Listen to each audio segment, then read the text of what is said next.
Hi, this is Kirby Anderson. You know, each day we take on the tough issues and provide a biblical perspective to them. The topics we cover are wide-ranging: apologetics, theology, prophecy, creation and evolution, intelligent design, marriage, family, child-rearing, the millennial generation, trends in society, politics, economics, business, religious liberty, the Constitution, public policy, foreign policy, military policy, tensions in the Middle East, abortion, homosexuality, pornography, sexual ethics, media, technology, history, and America's godly heritage. We talk about anything that affects your faith, your family, or your freedom. So don't go anywhere, because Point of View starts right now.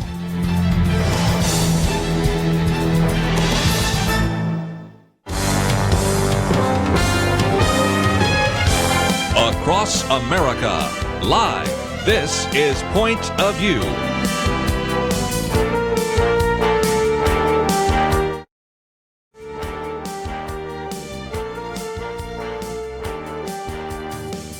And now, Nick Pitts. And welcome to Point of View on this Tuesday, June 18th, 2019. I'm your host, Nick Pitts. So grateful that you have decided to join us today on this National Sushi Day. And so it is only appropriate for me to go ahead and tell you that I've had sushi for lunch, and I have hopes and aspirations of eating sushi for dinner. Call me the Wasabi King. I enjoy it spicy. But nevertheless, I'm joined at the Millennial Roundtable by David Fraga. David, how are you today? Doing phenomenal, Nick. So good to have you. So good to have you.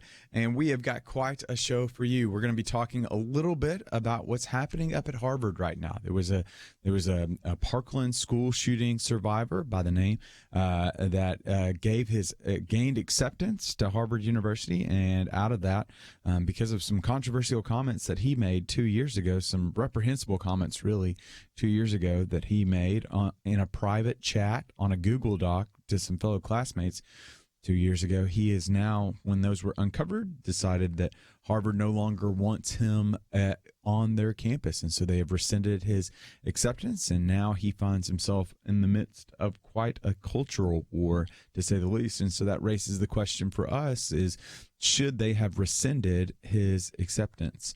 Are we living in a world today in which there will be increasingly very little grace and forgiveness offered, or do his comments merit this type of alienation? So we'll talk a little bit about that.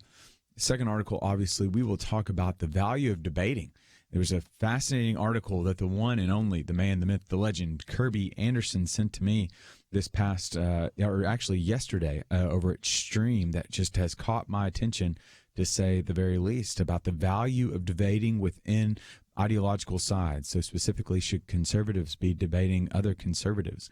Kind of touches on a little bit of a controversy conversation that we had here last week. I don't know, for those of you that were listening to the Millennial Table last week, myself and Chelsea Yeoman of the First Liberty Institute had a rather robust conversation, to say the least. I particularly enjoyed it. Chelsea did as well. Some of you not so much, but I thought it was a rather lively conversation. And so is there a need for us to debate when we are on the same ideological side?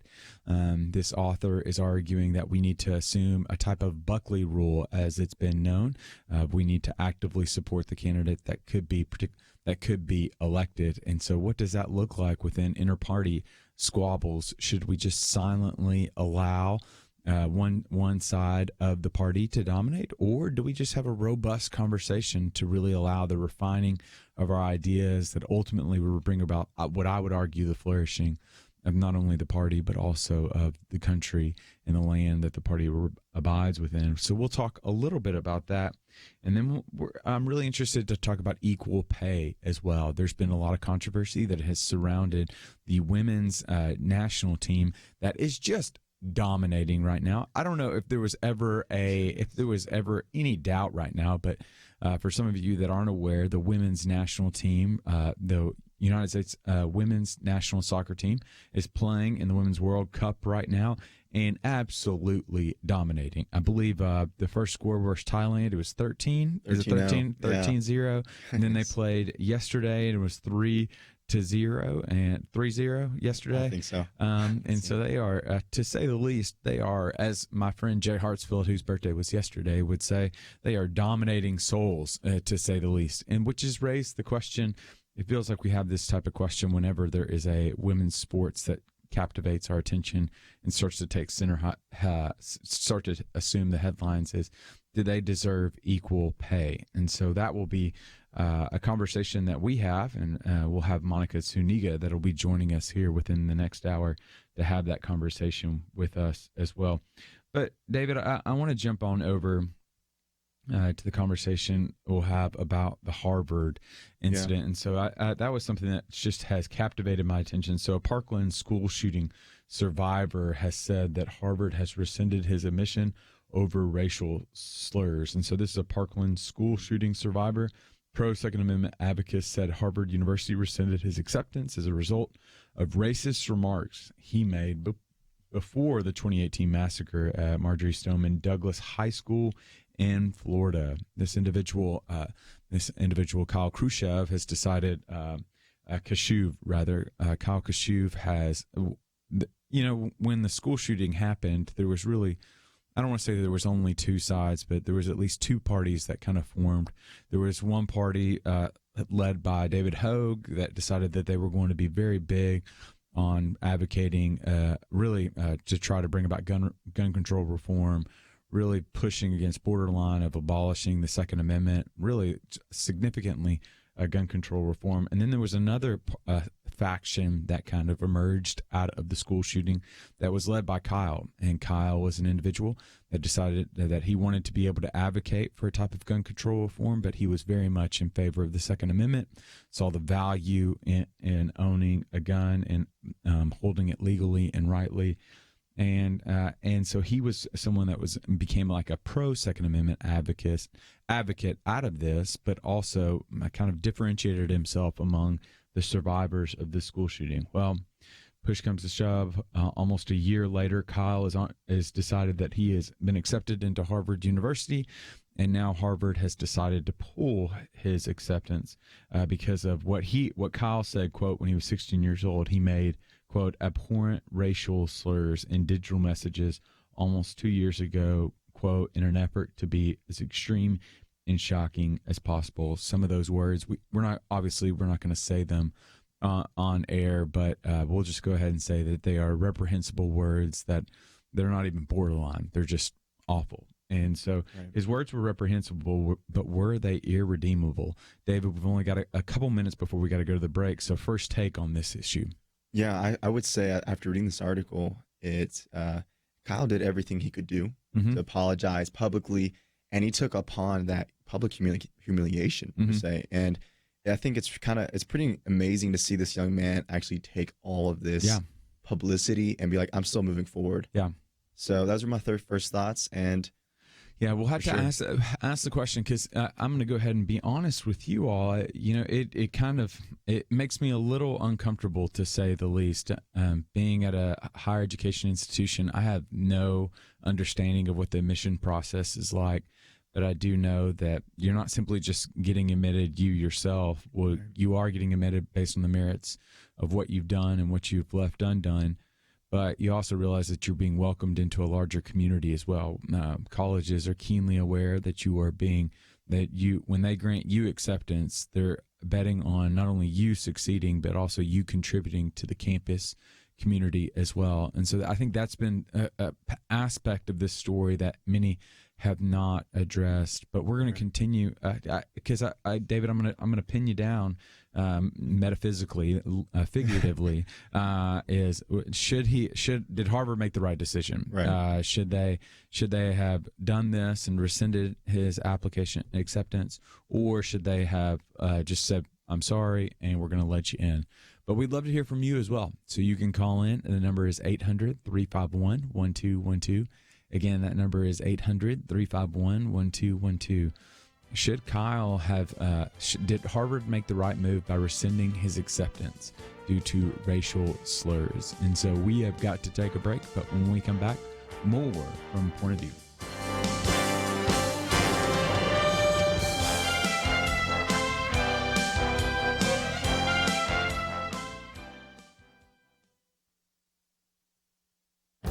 This is Viewpoints with Kirby Anderson. Why are suicides surging in America? There's no easy answer to that question, but there are some important clues. Some of the answers have been put forth in the latest CDC reports. We do have a number of deaths of despair that result from intended suicides as well as from opioid overdoses. And we also see suicides that have increased among our veterans that show the relationship between military combat and PTSD. But there are social, intellectual, and spiritual reasons for the increased number of suicides. In her article in Intellectual Takeout, Annie Holmquist wonders what is driving this mentality of despair. She reminds us that half the people who commit suicide do not have a known mental health condition. That is why looking at other issues is so important. She takes us back to the seminal book by University of Chicago professor Alan Bloom, The Closing of the American Mind. Even back in 1988, when the book was published, he saw a stark difference between the college students of that day and those just a few years before. They were superficial and continually indulged in cliches. They didn't reason on a deeper level and were disenchanted with the world. Believe me, if that was true of the college students in the 1980s, it is really true of the current generation of young people. They have grown up in a world of memes and cliches. They came of age in a world that long abandoned moral values. The recent discussion about D-Day and the greatest generation led many to suggest that the current generation might not be up to such challenges. Sadly, this generation is growing up without any appeal to moral and biblical values. They don't have anything to live for because they don't believe anything would be worth dying for. Suicide becomes an option when life is sterile, superficial, and soulless.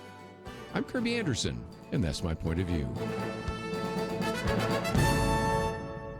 For a free copy of Kirby's booklet, A Biblical View on Anti-Semitism, go to viewpoints.info/antisemitism. Viewpoints.info/antisemitism.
You're listening to Point of View, your listener-supported source for truth. And welcome back to Point of View. I'm your host, Nick Pitts. On this Tuesday, June 18th, 2019 day, we have been talking about what's happened up at Harvard. Right now, Parkland school shooting survivor, pro-Second Amendment activist, said Harvard University rescinded his acceptance as a result of racist remarks he made before the 2018 massacre at his Florida high school. He is a brilliant student that all we can tell, David, I believe had a weighted GPA of like 5.3. I don't even know how you do that. He had a SAT that was I believe it was like 1530. He was 15 something. Just an absolute brilliant mind. And then has decided that during this time, not only is he finishing up his high school, but he's also he's lobbying, he's advocating for gun control, but more so from the right perspective, conservative perspective, unlike other survivors such as David Hogue, who more often than not identifies as kind of a liberal progressive, to say the very least. And so that's differentiated him from the other survivors. And so there's talk going on from everyone from Ben Shapiro to David French to Guy Benson, some of these names that many of us are familiar with, saying that now the public square is no longer a gracious place. It can no longer be forgiving, to the extent that that some are even saying that, are we not going to allow children to be children? The comments obviously were reprehensible that he said, but obviously he showed contrition. Obviously he's shown growth, and that's not who he is. And so we don't want to judge the worst of someone as the only thing that's going to define him. And so your comment, like I'd be really interested to know, Harvard has now, as today, they have still rescinded his acceptance. Mm-hmm. And so he is no longer welcome at Harvard University, will not be taking part, I believe, in the class of 2023. And so did Harvard make the right decision here? Man, so you're saying they sent they sent him an offer. They accepted him, basically, right? They accepted him, and then they took it back. And then they found out information leaked from third-party individuals that revealed some of these comments that he made. Just for our sake of censorship, we'll just say it was the N-word that was utilized multiple times within, I believe it was upwards of 14 times. I know over 10, I believe 14 is the correct number that was used in this. And so he has since apologized for it, but now Harvard has decided that they are rescinding his acceptance no longer. So question is, did Harvard make the right decision? Why or why not? Probably for themselves, yes, in the public eyes, but I don't think that hurts. You know, obviously, I've actually had, I would relate this to sports, in the sports realm. I've actually had offers retracted from me, and you get all these promises and you sign these letters of intent, and when they pull those offers, you're just like, what did I do wrong? And they don't tell you why sometimes. Other times they'll say, decide to go with a different person or a different direction. But here with Harvard, you know, he did everything. He apologized. He said, that's not who I am now. Obviously, he's grown and shown maturity.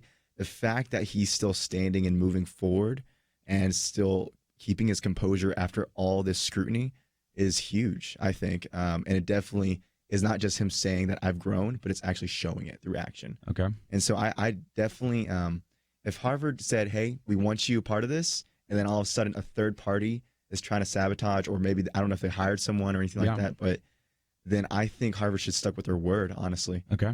100%. Even if there were, so here's where I want to continue to push back on you. Absolutely. So even if who he represented himself to be in his acceptance essay was contradicted by the words that were perpetuated in the comments that they found out, would that not call into question the very character that they decided to accept?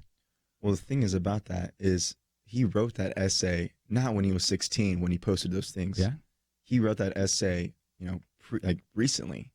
And so I would say that I've definitely changed from 2 years ago. And I write differently. I read differently. I act very differently from how I used to act 2 years ago. 2 years ago, I would probably not be accepted to a lot of things that I'm doing now, especially ministry. So I would say, you know, I would say that there needs to be a level of grace and actually allowing to cultivate and coach Kyle up in a way. Okay. Like why not like take someone in who survived something so horrific, and as well as who's making a difference. He's using that experience and he's moving forward to make a difference, a better difference, right?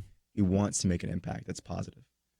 Okay, so where is the line drawn then for individuals? Is the reason why you let him in now because the contrition that he's shown and the change that he's made that we kind of know about, but we're not really sure, we're just assuming that it's happened?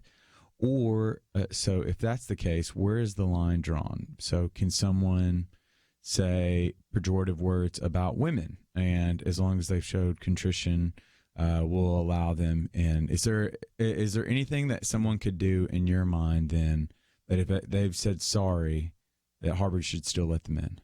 I would say it depends where they're coming from. Because if you see Kyle, he was 16. We champion at 18, he become an adult, right?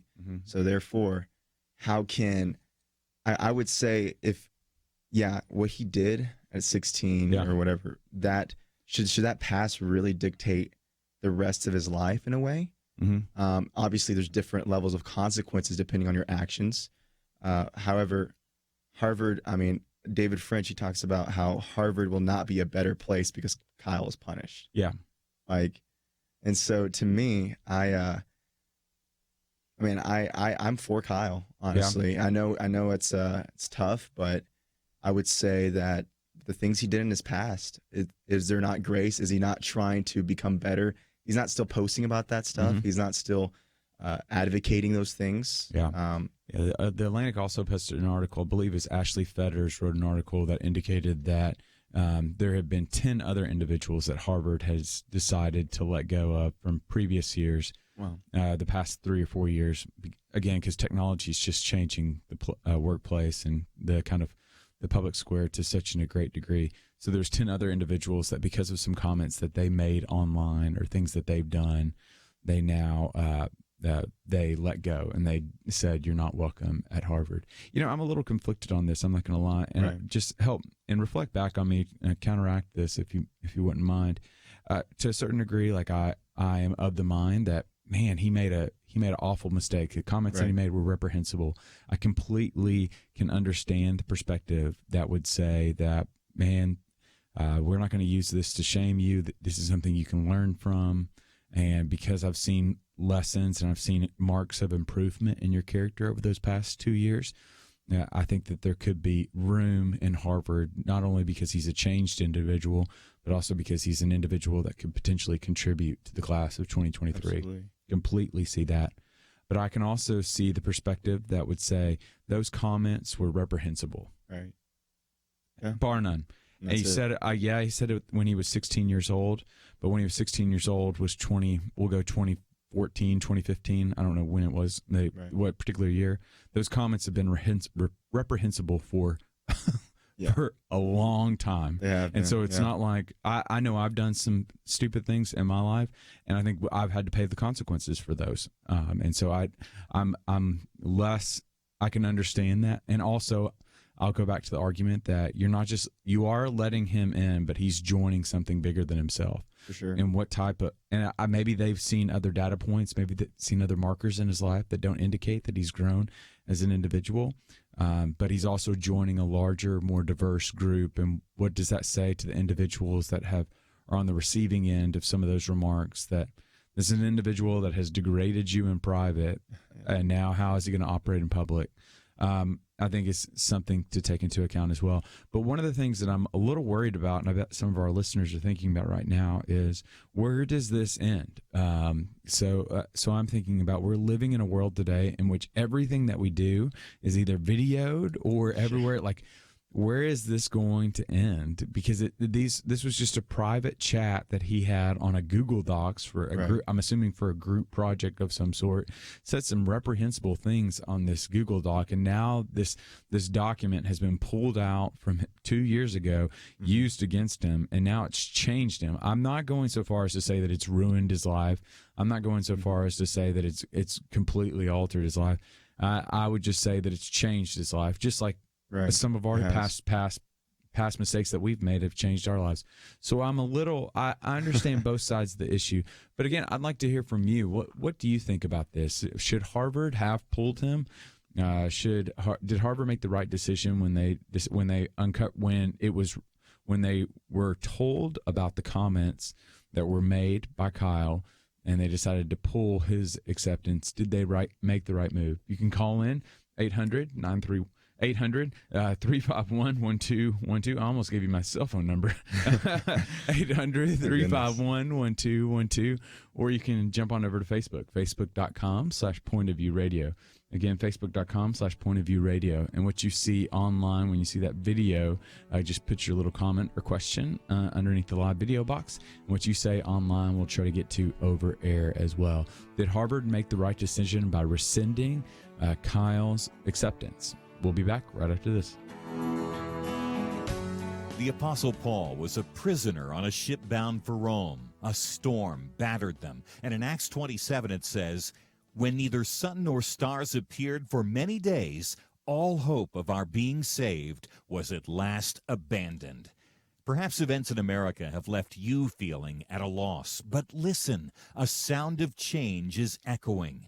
10 states have passed laws to slow or stop the killing of children. The Supreme Court has defended religious liberty. The economy has been growing, unemployment dropping. Our nation still faces countless challenges, but what you do right now can help bring morning again to America. Your investment in Point of View's fiscal year-end campaign enables the light to shine brighter.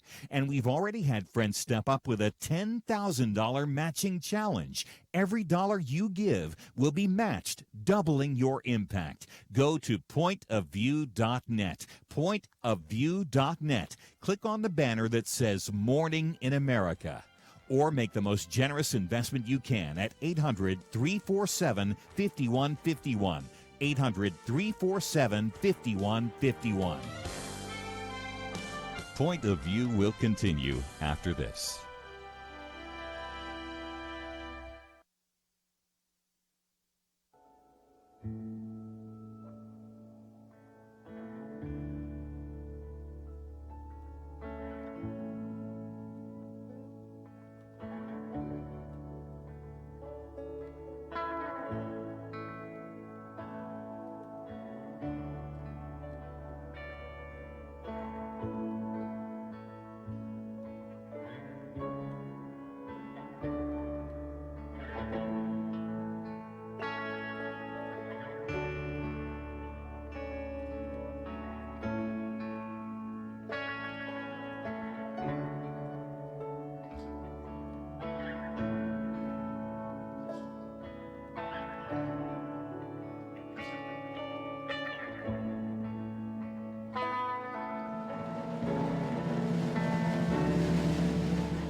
You are listening to Point of View.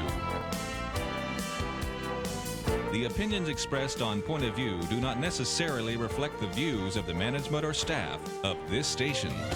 And now, here again is Nick Pitts. And welcome back to Point of View. I'm your host, Nick Pitts. We have been talking about the Harvard debacle of 2019. And so this all centers around Kyle Kashuv. He was the Parkland school. He was one of the many Parkland school shooting survivors. Was admitted to Harvard a little over a year ago, and then in recent weeks we have found out news was uncovered that he made some racial remarks on a Google Doc between him and some friends. And when Harvard found out about that, they started to reconsider their acceptance of him. And now news broke yesterday that Harvard has decided to rescind their admittance. And so David and I have been going a little bit back and forth. I'm hoping he gets a little heated, honestly, in our conversation that we're going to be having. But for context purposes, what I thought might be helpful for us and for the listening audience is for us just to kind of specify specifically what he actually said in regards to his apology. And so he says, quote, "A few weeks ago, I was made aware of egregious and callous comments classmates and I made privately years ago when I was 16 years old, months before the shooting. In an attempt to be as extreme and shocking as possible, I immediately apologized. After I issued this apology, speculative articles were written. My peers used the opportunity to attack me, and my life was once again reduced to a headline. It sent me into one of the darkest spirals of my life." I'm going to stop right there because I don't want him to equate what happened because of a school shooting with the comments that he made. There's some ownership that he needs to take there. Right. We're going back to it, though. Quote, "After the story broke, former peers and political opponents began contacting Harvard, urging them to rescind me. Harvard then sent this letter stating that Harvard reserves the right to withdraw an offer of admission and requested a written explanation within 72 hours. I responded with a full explanation and apology. I also sent an email to the Office of Diversity and Inclusion to seek guidance on how to right this wrong and work with them once I was on campus. Harvard decided to rescind my admission with the following letter." And then he continues on to kind of put this to a close. "After receiving Harvard's letter revoking my acceptance, I responded by asking for the opportunity to have an in-person meeting to make my case face-to-face and work towards any possible path of reconciliation. Harvard responded by declining my meeting request. Harvard deciding that someone can't grow, especially after a life-altering event like the shooting, is deeply concerning. If any institution should understand growth, it's Harvard, which is looked to as the pinnacle of higher education despite its checkered past." And so, David, you've got some thoughts. So let's hear them. Man, so I've been learning from last week. Okay. Between you and Chelsea. So I was observing a lot. I was there. Yeah. I was there, but I was watching a lot. And so I would say the apology was definitely a very political apology. Yeah. Very political. So is it that you want me to respond to his apology? So biblically. Yeah, okay. You had mentioned something over the break. So over the break, I was mentioning, what about the story of Paul?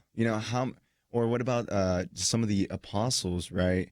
Where Paul had a crazy transformation in his life. And then all of a sudden he was killing Christians one day. And then a couple of days later, he's preaching the gospel and telling everybody, hey, Jesus is the Christ, you know? Yeah. So also I see this in ministry a lot where people who have come from homosexuality, who have come from prisons, are now becoming evangelists. Mm-hmm. It's insane. And praise God. And it's amazing, right? All that to say, this may not be the case for Kyle. Yeah. But I do believe that there can be transformation within a short period of time. Completely agree. And then understanding that in the apology, Kyle wanted to reconcile with Harvard. And they're saying, no, we don't want it to do anything at all with you. We want to cut ties, it seems, at least from that article, right? And that bothers me because at least, okay, you could take away an offer, take away that acceptance, but if you're not trying to work something out, like in the terms of like, hey, let's just go our separate ways, leave things as they are, but we just want to talk through these things so that you aren't going around and butchering the rest of my life per se. I would just say just coming to an understanding is very important. Yeah. Even in biblical terms, it says if you have a problem with your brother, go up to him. Yeah. If the problem has not been resolved, go up with 2 or 3. If not, then the church has to be involved. I would say one, I think it's really important for us not to equate resolving with acceptance, right? Like the situation can be resolved without him getting accepted. Mm-hmm. And so the second thing I would say is, yes, Paul also was the one that experienced the great forgiveness and experienced the depth of Christ's love for him, the perfect patience of Christ's love, he being the worst of all sinners. But also Paul was the one that helped us understand that sin has repercussions. There's consequences to sin. We reap what we sow. That even though the punishment has been taken away from us because of our sin, there's still discipline. There's still repercussions because of our sin. That's what happens. And so I think, obviously, because of what Jesus has done, Kyle can experience the forgiveness for his sins and for some of these remarks. But just because he's forgiven doesn't mean that he should be accepted. I think there has to be. I think that's a delineation that I think has to be made in that. The second piece I would say with regard to this is just the reality that I'm just keen, and again, whether it's 2019 or not, I think it's important for us to understand that I want to go back to the timeline. So this happened. Was he going to apologize for these remarks regardless of whatever happened if these remarks would have been made, have been made public? I think that's important because, again, if we go to the biblical narrative in 2 Corinthians 7, we understand the difference between worldly sorrow and godly sorrow. Worldly sorrow is simply because you've been uncovered and now you're saying you're sorry, whereas godly sorrow is something that God has pressed upon your heart and you express repentance for. And this was something that might not be uncovered. And so that there's a delineation that has to be made there between worldly sorrow and godly sorrow. Is the remorse and contrition that we're seeing because he got caught, or is the remorse and contrition that we're seeing because he realizes what he did was wrong? See, my issue is this, though. I want to rewind a little bit back to what the culture says as well. We champion love, acceptance of all kind of love, right? But the moment that a mistake is made in the past or discovered, like you were saying, then is that love just gone all of a sudden, and that person should be shamed, put to just cast away, ostracized. I don't know. So here's where I think you have to make the delineation, though. I think you can be forgiven, but that doesn't. You're equating forgiving and forgetting, and I don't think the biblical narrative would do that. But I don't think like Harvard. The thing is with Harvard though, they wanting to develop leaders, right? Yeah. And so, but they're not letting me in. Hey, right? but the fact that I have certain character qualities, I have certain characteristics and traits that they wouldn't find desirable. Hence, the reason why they didn't give me acceptance. Their acceptance of him was conditional upon who they knew. That was based on the application. They found out more information that wasn't on the application, and they decided that he wasn't a Harvard man for them. So on paper, he was a Harvard man until something else got discovered on paper. Because when they started to reconcile, the person that they found out about, hence the reason these third-party individuals coming in and feeding this information with the application of who he was on paper, they saw some differences that led them to believe that that Harvard's not the right place for them, and so they rescinded his acceptance. And I guess it's the case with Harvard, but I still struggle with that issue just because Harvard, they change so much their stances on certain things, especially politically. Right. But I could see even David French took Kyle's side because they burned him. Yeah. Here's where I would say. I think I'm on David French's side, but I think for the sake of argument, I'm willing to be off David French's side. But here's the thing that most troubles me about this. There's two things that trouble me about this. One, I'm troubled by the fact that there are third parties out there that are combing individuals past, specifically 16-year-olds and 18-year-olds past, to try to I don't want to go so far as to say to ruin their lives, but to detrimentally hurt their lives. That troubles me, the fact that there are grown adults that are trolling around the internet. We see it with Heisman Trophy winners. We see it with any type. I can give off examples. Kyler Murray was another individual that they looked past in his past tweets. The second thing I'm troubled by that hasn't been iterated is let's just give a speculative timeline for this, okay? And this was something I did off air. And so you've got, he is 18 years old now, we're going to assume. And 2 weeks ago, he finds out that these comments were now going to be made public. Well, we're going to assume that we'll go 8 months ago. So when he was 17 years old, he was accepted into Harvard. He probably had about 8 months prior, 8-9 months prior, that he actually filled out his application, which puts him around a higher age of 16 years old. And then probably during that time as well is also the time that he's making these remarks as well. Right. So to say that he's a changed man, like, granted, he might be a changed man from when he was 16 to 18. We don't know. We just had to take his word for it. But it was also his word that got him in this mess in the first place, which is where I'm a little concerned about. And this is also the same person that's filling out this application that Harvard deemed worthy of being a Harvard man. This is also the same person that was writing on a Google Doc around that time, months within that time, saying racial slurs. That's where I have a problem. But again, I hear your argument, and I probably fall on your side. Intellectual, man. But I probably fall on your side of the argument.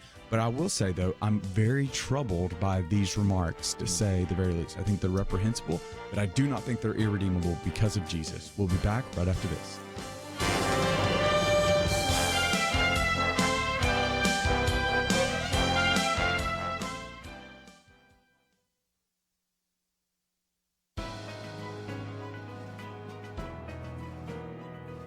Welcome to the First Liberty Briefing. I'm Jeremy Dice. Just how far must an employer go to accommodate someone's religion at work? Well, that's a question being presented to the Supreme Court of the United States in Patterson versus Walgreens. Darrell Patterson worked for the drugstore, which promoted him to be a trainer of customer care representatives. The company scheduled him to work on a Saturday, which interfered with his observance of the Sabbath as a Seventh-day Adventist. The company refused to let him swap shifts with a colleague working the same job, but offered to return him to his previous position, which Patterson argues would be a demotion. He refused, and Walgreens fired him. The case explores whether a company must offer an accommodation to an employee if doing so will cause undue hardship. The current definition of undue hardship means something more than a de minimis cost. That's a fancy way of saying that an undue hardship is trifling, minimal, or so insignificant that it can be ignored. Patterson's case has enormous potential to resolve a number of questions left unresolved by the lower courts. Employers and employees both benefit from such clarity. While employers should respect the religious conscience of its employees, the law does not require them to bend over backwards to do so. Still, employers should probably err on accommodating their employees' religious beliefs more rather than less. To learn how First Liberty is protecting religious liberty for all Americans, visit firstliberty.org. I'm Kelly Shackelford, President and Chief Counsel of First Liberty Institute. Some people think our religious freedom will soon be gone, but that's not true. The fact is that First Liberty, a national network of America's top attorneys, is winning over 90% of our cases. We defend religious freedom for people like you. Go to firstliberty.org and read the exciting story. That's firstliberty.org.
Now, back to Point of View, your listener-supported source for truth. Welcome back to Point of View. Maybe this is a better conversation that we could have, not just simply when we were in commercial break.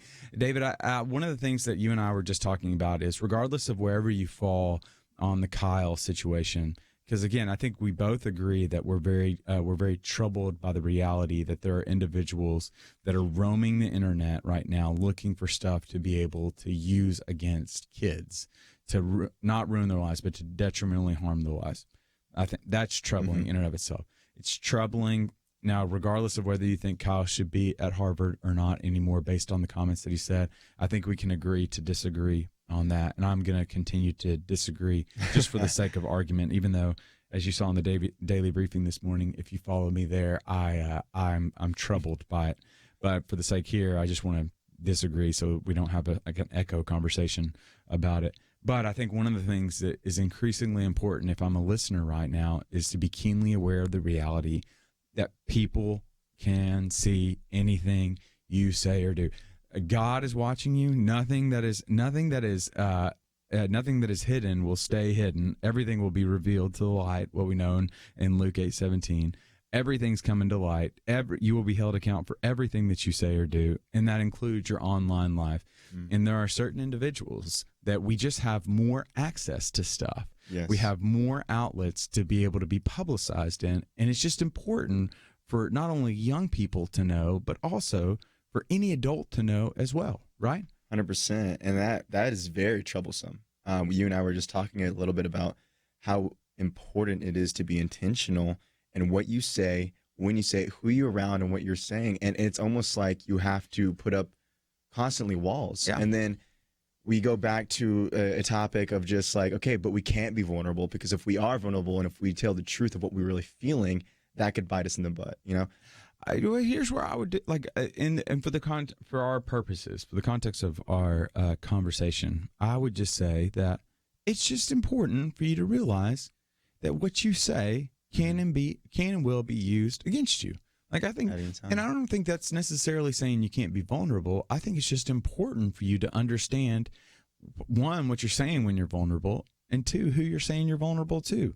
Like, I think we're living in a world where it's so easy to vent your feelings wherever you are that might not be the most prudent thing for you to do. Especially on social media. Especially on social media, yeah. Oh my but goodness. like, to know that, yeah, that might just be those words. That's just what that's another thing that's so shocking to me is you would say those words in 2016, 2017.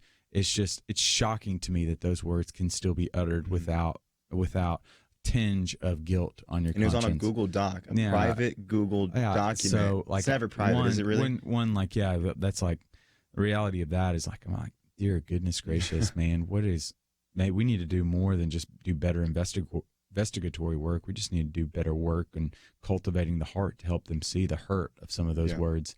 But second thing is just to be aware. Like, we were talking about over the break, like, we see friends that are tweeting out stuff all the time or liking stuff on Twitter, and everybody, like, that stuff is just, it's going to come back to haunt you. You can't take it down. No. You can't take those things like down. it's just living out there in the living record. And so for a parent that's listening right now, David, what would be the comments, the advice, what are the words of wisdom that you would offer to them as they try to navigate their way through this world in which their kids are increasingly going to find themselves in places whereby everything that they say online will be used against them? How would you counsel them?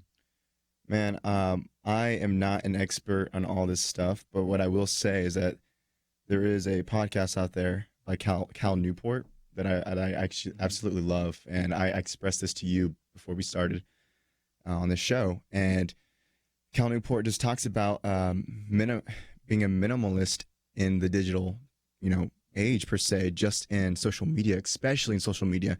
Just be careful, because essentially that can be something where we are getting hits of dopamine, as we are swiping down. He calls them slots machines, and so I would say that is an amazing resource, Cal Newport, that is, and that is something that I'm learning on how to be better on social media, what to post, how to be intentional. And that's just a little bit of advice, because for me, I'm still someone who's growing in this area and learning. And so I would say the biggest thing also is just surrounding yourself with wise counsel and talking to people about, hey, so why, if look at my social media or look at what I'm talking about, is there any area that I need to be careful of, right? Because you are, sharing everything that you have out there. And if you're being an open book, which can be very bad, especially if you're in a position of influence, that only creates a larger target on you, right? Like, one of the things I was telling him is my dad has been in an elected office for years. And so when I was growing up, I remember my dad specifically saying, just, son, I don't want to see you in the newspaper. And always be cognizant of the fact that everything that you say and everything that you do will get back to him. Now, part of that is because I also grew up in a small town in Tennessee. And so, like, yeah, I might not be playing around my house, but I do know that I could be playing around a friend's house and Miss Francis would be next door. And so she would see that stuff. And so, like, I'm just cognizant of how small towns operate in the South. But I think it's an important principle to be aware of in 2019 as well. We might have more urban sprawl that's happening in the world. We might have more voices that are out there, but the reality of the matter is everything that you write, even on a private Google Doc, everything that you go, everything that you do online will be revealed. And yeah, there might be some worldly sorrow that comes from it, namely the delineation between worldly sorrow, godly sorrow. Worldly sorrow being that you got caught, like Kyle got caught with some comment. And you know what? I would, in the grand scheme of things, I would be very welcome to allow the world to catch me, because I know that God will hold me accountable. And I'm far more fearful about what God has to say than how the world has to respond to something that I got caught with. And so this is a beautiful opportunity, just like there's any other time that we get caught in sin, for us to exercise repentance. Repentance being, 1, acknowledging that it's wrong, and 2, rectifying my behavior in such a way that I might be able to, 1, pay back the wrong that was done, and then 2, walk in a way that's in accordance with the biblical narrative. And so that, I think that's the key part that I think would be increasingly important in this world today. But we have got to take a break right now. But when we come back from the break, we're going to be joined by Monica Zuniga. She is going to be joining the Millennial Roundtable. We're gonna talk a little bit about some women's soccer specifically. There's been conversations now that have circulated that women soccer players at the World Cup should be paid as much as men. Is that the case? Should they? We'll be talking about that. And then we'll also continue talking about the Harvard situation. I'll be interested to know what Monica has to say relative to, should Kyle be kicked out? Soccer pun. Should Kyle be kicked out, or should he be welcomed in? And so, but we have got to take a break right now. But while we're on the break right now, I want to encourage you in a couple of areas. 1, you can make your way over to the Point of View website at pointofview.net. When you're there at the Point of View website, there's 2 things I want to direct your attention towards. The first being the opportunity to be able to find out more information on today's show. We've got some great articles that are listed that we're going to be talking about that I would invite you to avail yourselves of, so that you can join in on the conversation and also have some background information on what we're talking about. But also, too, I'd also point you towards that donation button.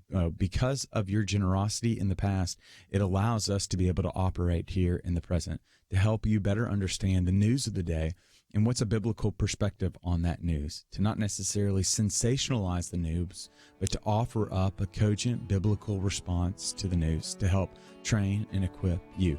If you'd like to support Point of View, you can go to the Point of View website, pointofview.net. But we've got to take a break right now. But when we come back from the break, more from Point of View, the Millennial Roundtable, right after this. The Apostle Paul was a prisoner on a ship bound for Rome. A storm battered them. And in Acts 27 it says, "When neither sun nor stars appeared for many days, all hope of our being saved was at last abandoned."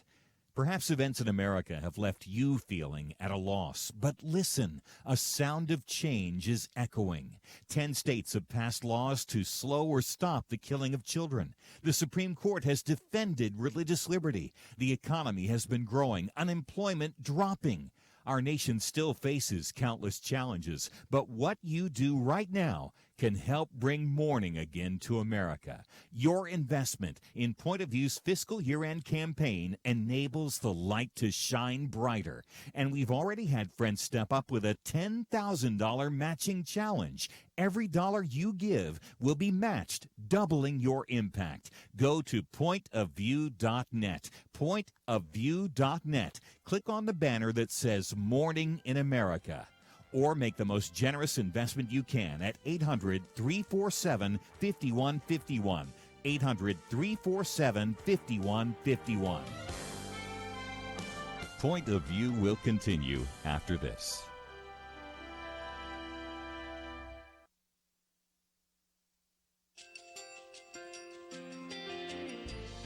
I just want to thank you so much for all the wonderful programming you have. You're just absolutely fantastic. I recently started listening to Point of View, and I really found it interesting because of the different subjects you cover. Thank you for that. I really appreciate everything that you do in keeping us informed. Thank you, Kirby, for everything that you have been doing. I appreciate all the work that you're doing, advocating for the Word of God. Thank you so much. Point of View, I think, is absolutely necessary because it's a Christian perspective, a biblical worldview perspective, and receive very current, up-to-date information about what is really going on, week to week in our culture, which is changing so rapidly, and yet it's morally sliding backwards. Yeah, I'm just, first of all, I thank you guys. Y'all's program is wonderful, and enjoy it every day. I learn so much every time I listen to it. Point of View Radio Talk Show.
Hi, this is Kirby Anderson. Each day we take on the tough issues and provide a biblical perspective to them. The topics we cover are wide-ranging: apologetics, theology, prophecy, creation and evolution, intelligent design, marriage, family, child-rearing, the millennial generation, trends in society, politics, economics, business, religious liberty, the Constitution, public policy, foreign policy, military policy, tensions in the Middle East, abortion, homosexuality, pornography, sexual ethics, media, technology, history, and America's godly heritage. We talk about anything that affects your faith, your family, or your freedom. So don't go anywhere, because Point of View starts right now.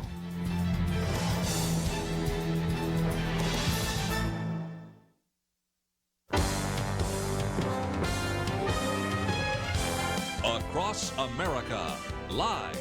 This is Point of View.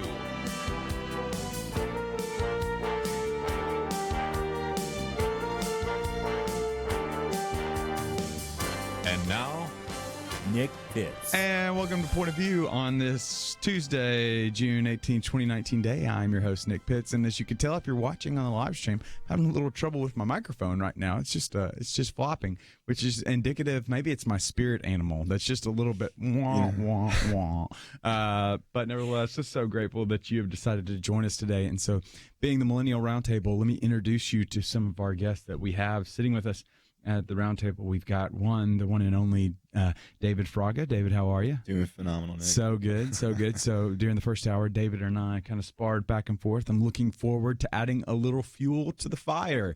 And adding that fuel to the fire, we've got Monica Zuniga that is joining us from the Initiative Network. Monica, how are you? I'm great. So good. So Monica, she doesn't know that I'm going to start us off with this conversation piece. Just got back from the Holy Land, spent 10 days in Israel. 10 days. So tell us, life's changed forever. We'll never be able to eat hummus here stateside again. Honestly. Yeah? Honestly, Yeah, you have so not had good. hummus if you have not had it Yeah, exactly. in Israel. I'm just telling you guys. It was beautiful, unbelievable. It was 110 one day. Okay. So I would recommend to go in the fall. Yeah, Just yeah. if you're thinking about it, planning it. But you can feel the holiness of the land when you're there, the significance of it, the many places that we saw that just connect and bring the Bible to life. I think that was the biggest thing is scripture. I will never read it the same. Yeah. I feel connected to my faith and my walk with the Lord and just the history, the rich history.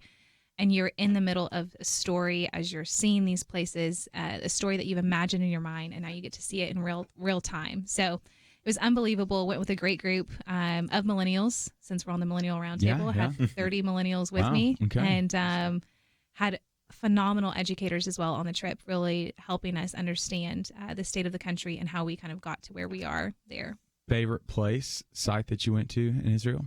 Western Wall. Western Wall? It was Okay. unbelievable, guys. Go on Shabbat, like on a Friday night. Yeah. Thousands of people praying. Yeah. It was unreal. What did you walk away with? Walking away from Israel, what's changed?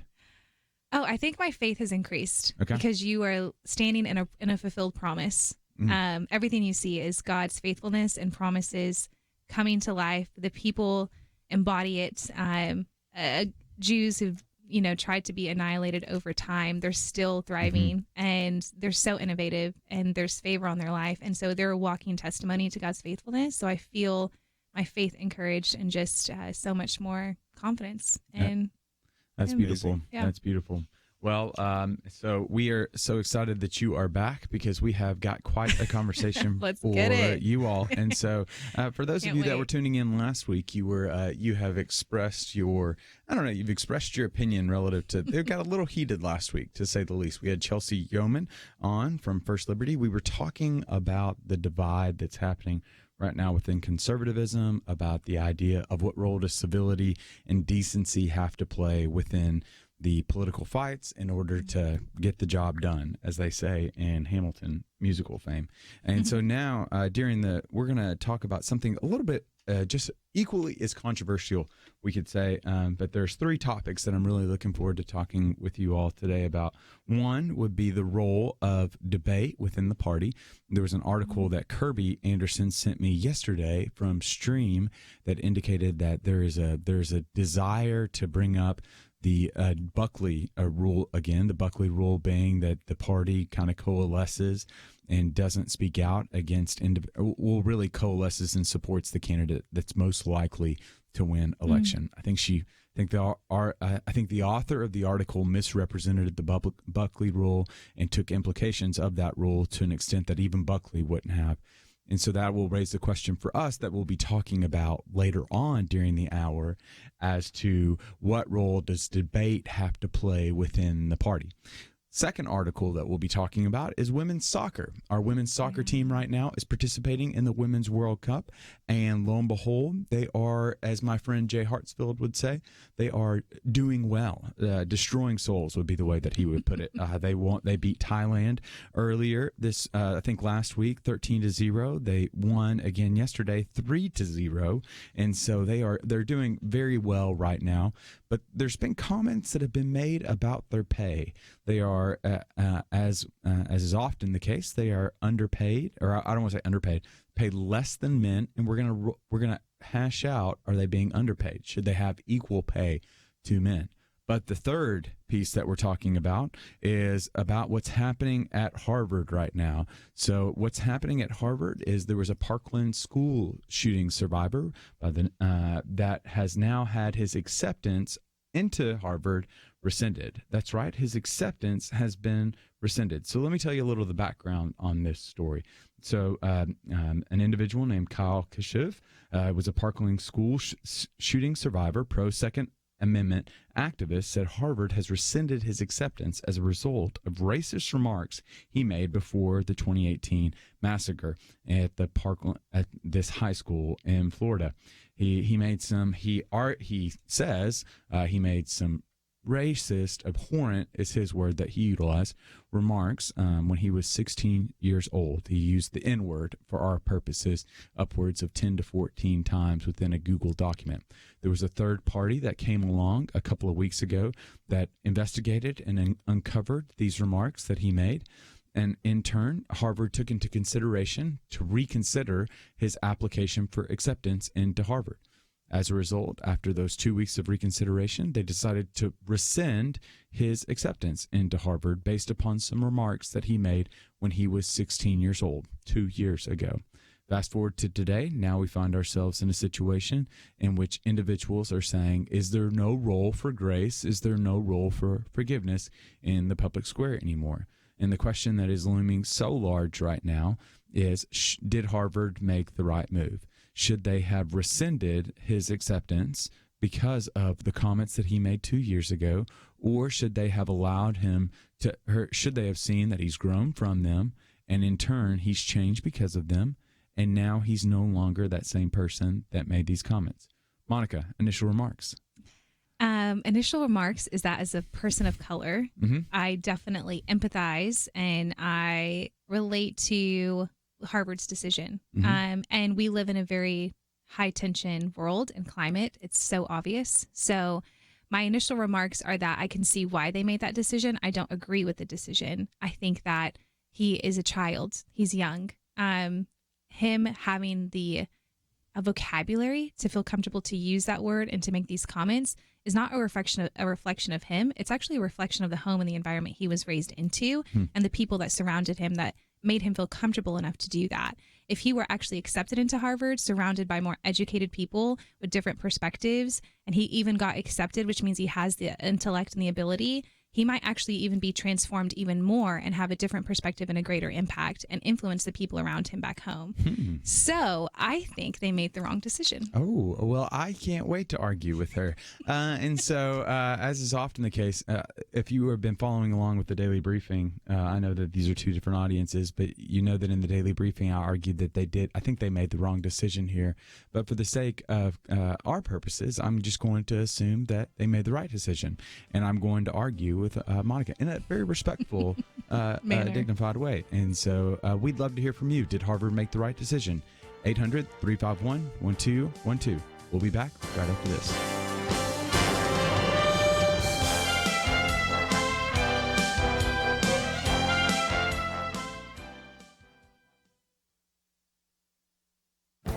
This is Viewpoints with Kirby Anderson. Why are suicides surging in America? There's no easy answer to that question, but there are some important clues. Some of the answers have been put forth in the latest CDC reports. We do have a number of deaths of despair that result from intended suicides as well as from opioid overdoses. And we also see suicides that have increased among our veterans that show the relationship between military combat and PTSD. But there are social, intellectual, and spiritual reasons for the increased number of suicides. In her article in Intellectual Takeout, Annie Holmquist wonders what is driving this mentality of despair. She reminds us that half the people who commit suicide do not have a known mental health condition. That is why looking at other issues is so important. She takes us back to the seminal book by University of Chicago professor Alan Bloom, The Closing of the American Mind. Even back in 1988, when the book was published, he saw a stark difference between the college students of that day and those just a few years before. They were superficial and continually indulged in cliches. They didn't reason on a deeper level and were disenchanted with the world. Believe me, if that was true of the college students in the 1980s, it is really true of the current generation of young people. They have grown up in a world of memes and cliches. They came of age in a world that long abandoned moral values. The recent discussion about D-Day and the greatest generation led many to suggest that the current generation might not be up to such challenges. Sadly, this generation is growing up without any appeal to moral and biblical values. They don't have anything to live for because they don't believe anything would be worth dying for. Suicide becomes an option when life is sterile, superficial, and soulless. I'm Kirby Anderson, and that's my point of view. For a free copy of Kirby's booklet, A Biblical View on Anti-Semitism, go to viewpoints.info/antisemitism. Viewpoints.info/antisemitism.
You're listening to Point of View, your listener-supported source for truth. And welcome back to Point of View on this Tuesday, June 18th. I was just encouraging, everybody here at the Millennial Roundtable off air during our commercial break. I'm writing a white paper right now, giving some, trying to provide kind of some analytics to some of the problems that are pressing the Dallas area. And I was indicating how there's just a lot of things that need improvement or opportunities for growth for.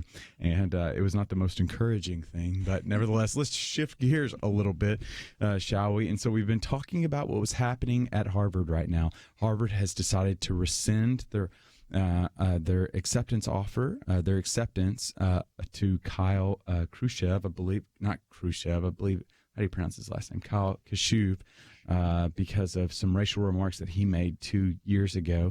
And we asked the question, is this a good thing or is this a bad thing? Did Harvard make the right decision in this regard? And so we'd love to hear from you.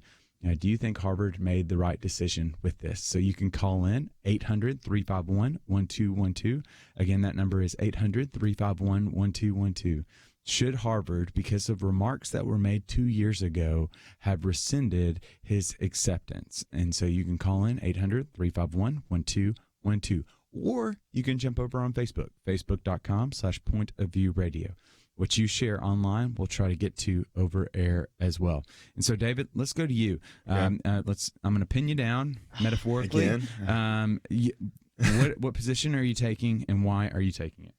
I would say Harvard should have done a little bit more vetting. Okay. So I'm on David French's side, and I've established that in the past. So I'm on his side in terms of they shouldn't have burned them. They shouldn't have sent an offer, and then all this new information comes in that have happened okay, maybe a year and a half ago, depending on the timeline we talk about here, and then they should have not have pulled that offer, because then they're becoming amoral, kind of an institute that changed their morality over the years. Would you say that it's immoral? I think this could be a rabbit hole. This could be a rabbit hole, yeah. Because I would argue that knowing that it's wrong and not doing anything would be just as immoral as rescinding the offer.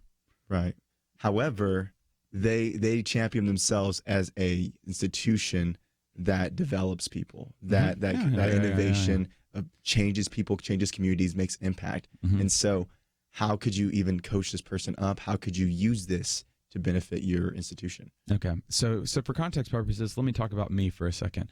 Let's go for it. And so context purposes, for our listeners that know, I write a little email called the Daily Briefing every morning, and I try to give a biblical response to the news of the day.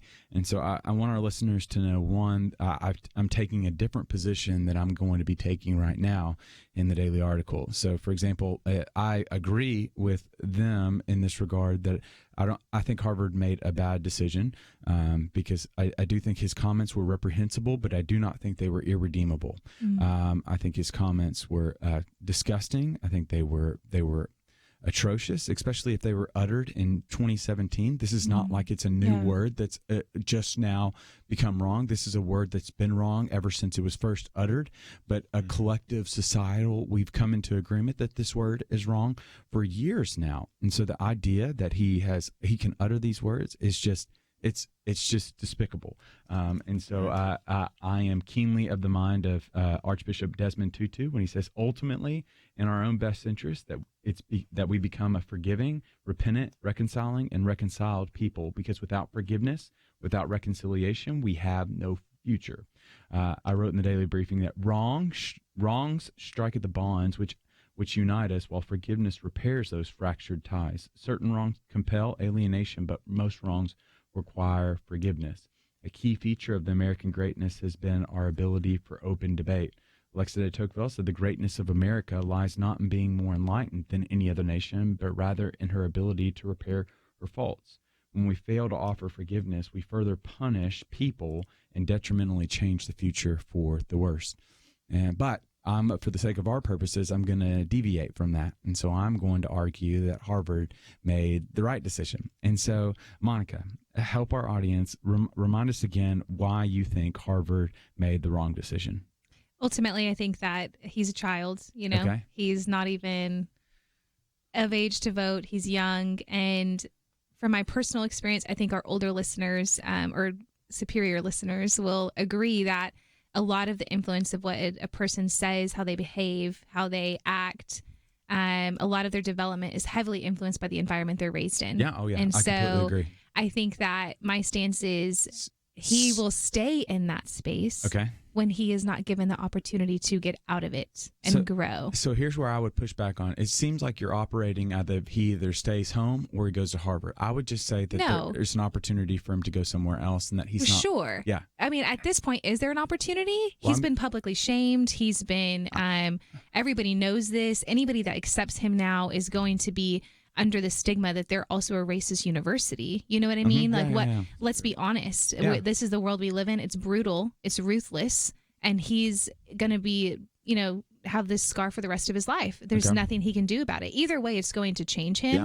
I think that hindsight, it was, I somewhat agree with David. They should have, I don't even agree with David. I think they should have sent the offer. If he was a student that they would normally accept, but based off of something that was said online, if this was 15 years ago, they would have never known that he said that and they would have accepted him. The reality is they probably had much more racist people come through that university and go through than this boy in the day and age that we live in. And so I think that it is more of a, I would dare to say they're taking a almost a political stance. Yeah. Like we're gonna go behind what's going on because media is all about this. The news is all about it. Yeah. It's such a hot issue. We're gonna have so many people on our side praising us for this decision that we're making. Yeah. But it's really creating a double standard because it's not reality. Yeah, That's not how it's always been. Yeah, there's individuals that would echo that. Some individuals like David French, like Ben Shapiro, are saying that this is a political game. If Kyle was not an individual that was conservative, that was advocating for conservative issues, that they would have taken.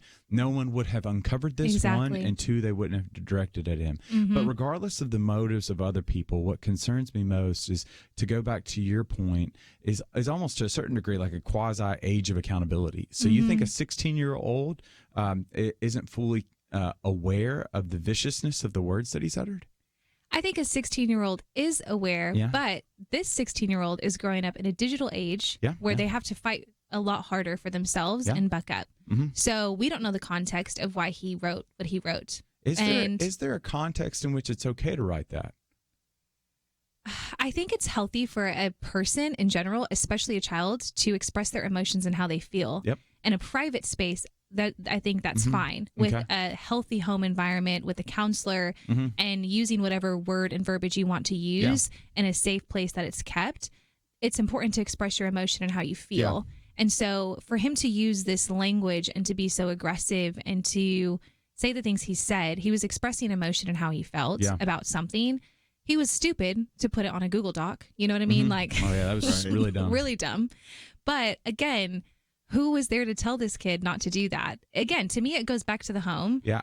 So here's where I would agree with you that, like, I do think we have to take into account, like, this did not happen out of thin air. I think we are naturally born broken individuals. And so I think parents have an ability to be able to, one, if they're Christian of nature, to be able to act as the Holy Spirit from what we understand from the biblical narrative, or two, to be able to inculcate good virtues that would make productive citizens for the U.S. So I'm keenly aware of, he didn't just get this out of nowhere. There were friends, there were family influences that maybe by their silence or by their active participation have said that this is okay to acceptable. utter. Yes. But I'm also keenly aware that he said this when he was 16 years old. At 16 years old, you have developed, I think most of our listeners would think that by the time you're 13, there's really not a lot of parenting left, because there's already been a lot of development that's happened that's really set kids on a particular trajectory. But I would dare to ask the question. I'd love a parent of a 16-year-old to ask to communicate with us and tell us the difficulty of parenting a child in this day and age versus a 13-year-old when we were 13. Right? And so here's where I would be. I would express qualm though with the fact that he was 16 years old, and so we're about to come up on a break, and we'll start taking some of our phone calls after the break. But I'd like for us to consider the timeline, because I think this is also important. We're going to assume that on his application he wrote some glowing remarks, and probably some of those glowing remarks were positive attributes. Well, we find out when he was 18 years old that he said these remarks. He probably found out when he was 17 years old that he got accepted, and he probably started working on his application the latter part of when he was 16. We don't know exactly when he was 16 that he said these remarks, but I can say that there hasn't been a lot that's changed from the individual that uttered these remarks and then the individual that created or authored that application as well. And I think that's something that hasn't been taken into account. Right. That perhaps the individual that wrote glowing remarks about himself, about why he was worthy to go into Harvard, is also the same individual that would write these things on a Google document, which I find to be highly problematic. So we're going to have to take a break. But when we come back from the break, we're taking your phone calls. I promise. 800-351-1212. Did Harvard make the right decision? 800-351-1212. We'll be back right after this. The Apostle Paul was a prisoner on a ship bound for Rome. A storm battered them. And in Acts 27 it says, "When neither sun nor stars appeared for many days, all hope of our being saved was at last abandoned." Perhaps events in America have left you feeling at a loss. But listen, a sound of change is echoing. 10 states have passed laws to slow or stop the killing of children. The Supreme Court has defended religious liberty. The economy has been growing, unemployment dropping. Our nation still faces countless challenges, but what you do right now can help bring morning again to America. Your investment in Point of View's fiscal year-end campaign enables the light to shine brighter. And we've already had friends step up with a $10,000 matching challenge. Every dollar you give will be matched, doubling your impact. Go to pointofview.net. Pointofview.net. Click on the banner that says Morning in America. Or make the most generous investment you can at 800-347-5151. 800-347-5151. Point of View will continue after this.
are listening to Point of View.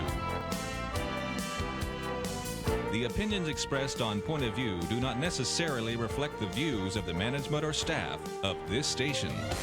And now, here again is Nick Pitts. And welcome back to Point of View on this Tuesday, June 18th, 2019 day. We have been talking about the controversy at Harvard, and specifically there's an individual that was a Parkland school shooting survivor by the name of Kyle Kashuv that we found out just yesterday that Harvard has rescinded his admission because of some remarks that he made privately among some friends on a Google Doc over 2 years ago. We can only speculate, but we can probably be fairly certain that this was an organization that was a left wing of some sort organization that discovered some of these documents and used these documents in order to detrimentally hurt Kyle's career and his life, because Kyle, unlike most of the other school shooting survivors, has decided that he is going to advocate for conservative issues and causes in the public square, whereas most of the survivors have been pretty progressive and liberal in their stances as well. And so, but regardless of whatever side of the political aisle that they're on, the comments that he made 2 years ago were reprehensible. I think we can all agree with that. And so the question that we have put before you all is, has Harvard made the right decision? Should they have rescinded his admission based on this new information of the words that he uttered when he was 16, now being 18 years old? And so we're going to take some of your comments and calls. You can call in at 800-351-1212. Again, that number is 800-351-1212. Or you can go on Facebook.com/PointOfViewRadio. Looking at the computer screen right now, there are a couple of you that have called, i.e., looks like our phone bank is completely packed. So a couple of you have had conversations, so you can go over to Facebook.com/PointOfViewRadio if you'd like to share your question or comment. And so there's one individual. We'll go to Facebook really quickly. Penny says, I certainly do not condone the remarks made by this young man, but Harvard should not hold one young man to this standard if they're not holding all applicants to the same standard. That's good. Penny, I completely agree with that. But I read an article in the Atlantic that indicated earlier today that they have rescinded 10 other applicants as well because of some comments that they made that they found out. Again, I'm in shock. I think it's pretty safe to assume almost every college admissions program has some social media wing and team now that's monitoring some of the individuals. That there's. So Penny, we did hear your comment and thank you. But from this article in the Atlantic, and I'll find it and I'll post it in the comment section of Facebook. From what I understand, there's been at least 10 other individuals that they've rescinded because of what they said online. But let's go ahead and jump on to the phone line, shall we? So we've got Larry in Indiana right now. Larry, are you there? Yes, I am. Thank you for taking my call. Hey, Larry, what's your point of view? Well, my point of view concerning this subject is I believe that they made the wrong call for these reasons. One, we know that grace is what's given to those who don't deserve it, and we know that Harvard is showing no grace here to provide him the opportunity then within the college environment to prove himself like others have in the past. Although it can't be confirmed, but if you're looking at 10 others that have been rescinded as far as admissions, they're looking at the most recent incidents, and there are probably, and this is just an assumption on my part, that there are probably people at that university within the faculty that have made the same or similar stupid remarks or had taken actions in the past that would have disqualified them had this whole environment been back during their day of applying for colleges.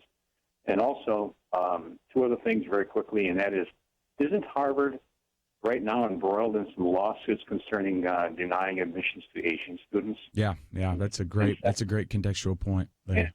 And second, he wrote two letters. He wrote a letter to the college, naturally, and then he wrote also a letter to the School of Diversity there. And the School of Diversity, and I'm going to simplify here, cleared them, saying, we understand, thank you very much, have a nice day, we'll see you in college. And that was not written. So that was overwritten. So what we're looking at here is why is there a dean and a school of diversity at colleges? Yeah. I think that's probably a whole other subject, right, Larry? Like the bloating of the administrative state within colleges and universities that we could talk about as well. But you do bring up a really great point, and I kind of illuminate that. So Larry brings up the point that currently Harvard is being sued right now by a contingent of individuals that were saying that they have discriminated against Asian Americans and Asians because of their ethnicity in order to meet kind of particular quotas that they might have. And so Larry brings up a really great point in that regard. So let's keep on going. Let's go to Steve in North Carolina right now. Steve, are you there? Yes, sir. Sure is. Hey, Steve. Where in North Carolina are you right now? Jacksonville, home of Camp Lejeune. Oh, watch out. Watch out. I've got some family that's in Raleigh. So I wouldn't make your way up towards Raleigh. But if you do see a guy named Jacob, give him a back slap for me. Okay. So what's your point of view, Steve? I do agree that Harvard was wrong. I mean, they're supposed to be setting examples as one of the premier colleges in the country. But now, are they going to turn into a police and go investigate anybody that's currently on campus that listens to songs that are already stirred around so loosely now? Yeah.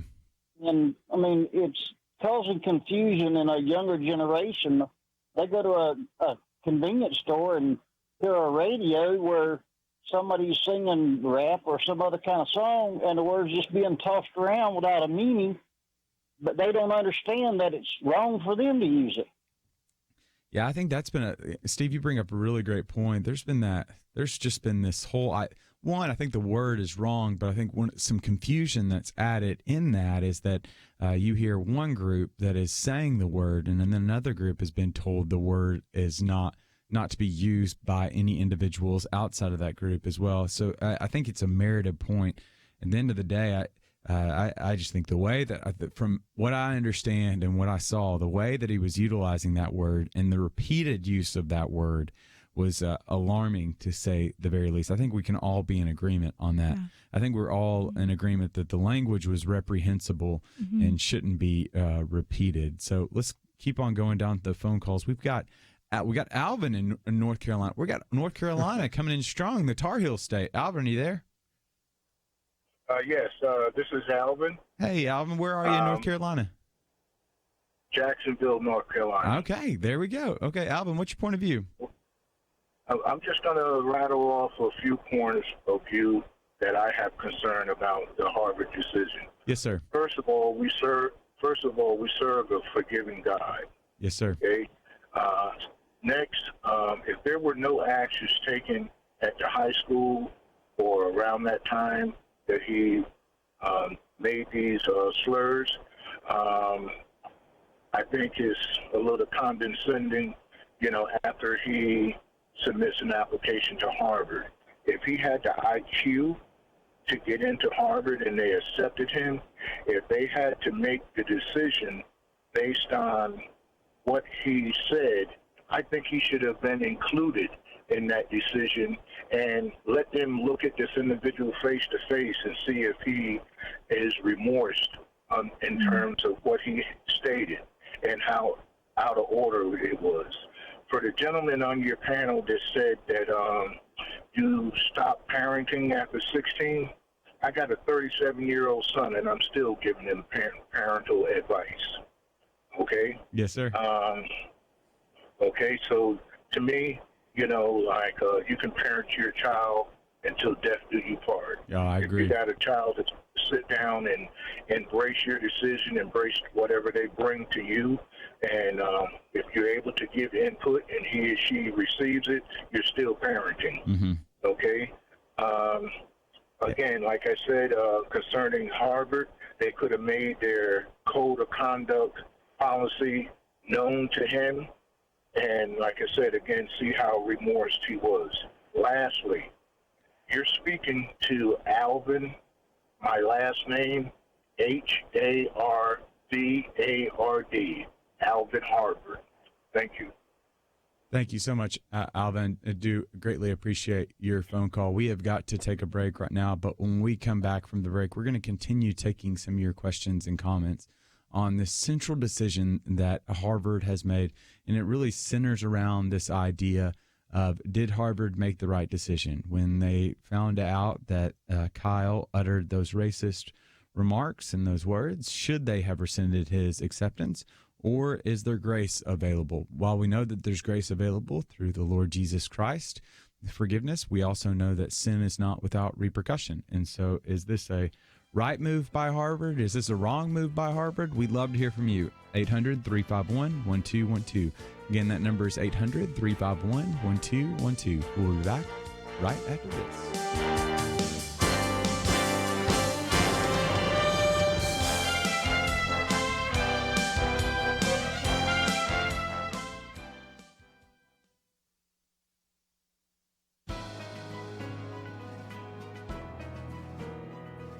Welcome to the First Liberty Briefing. I'm Jeremy Dice.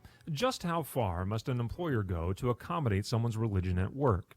Well, that's a question being presented to the Supreme Court of the United States in Patterson versus Walgreens. Darrell Patterson worked for the drugstore, which promoted him to be a trainer of customer care representatives.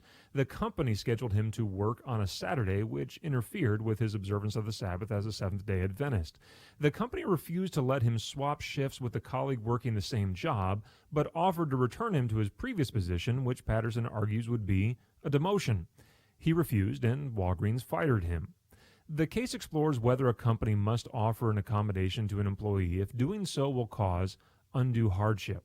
The current definition of undue hardship means something more than a de minimis cost. That's a fancy way of saying that an undue hardship is trifling, minimal, or so insignificant that it can be ignored. Patterson's case has enormous potential to resolve a number of questions left unresolved by the lower courts. Employers and employees both benefit from such clarity. While employers should respect the religious conscience of its employees, the law does not require them to bend over backwards to do so. Still, employers should probably err on accommodating their employees' religious beliefs more rather than less. To learn how First Liberty is protecting religious liberty for all Americans, visit firstliberty.org. I'm Kelly Shackelford, President and Chief Counsel of First Liberty Institute. Some people think our religious freedom will soon be gone, but that's not true.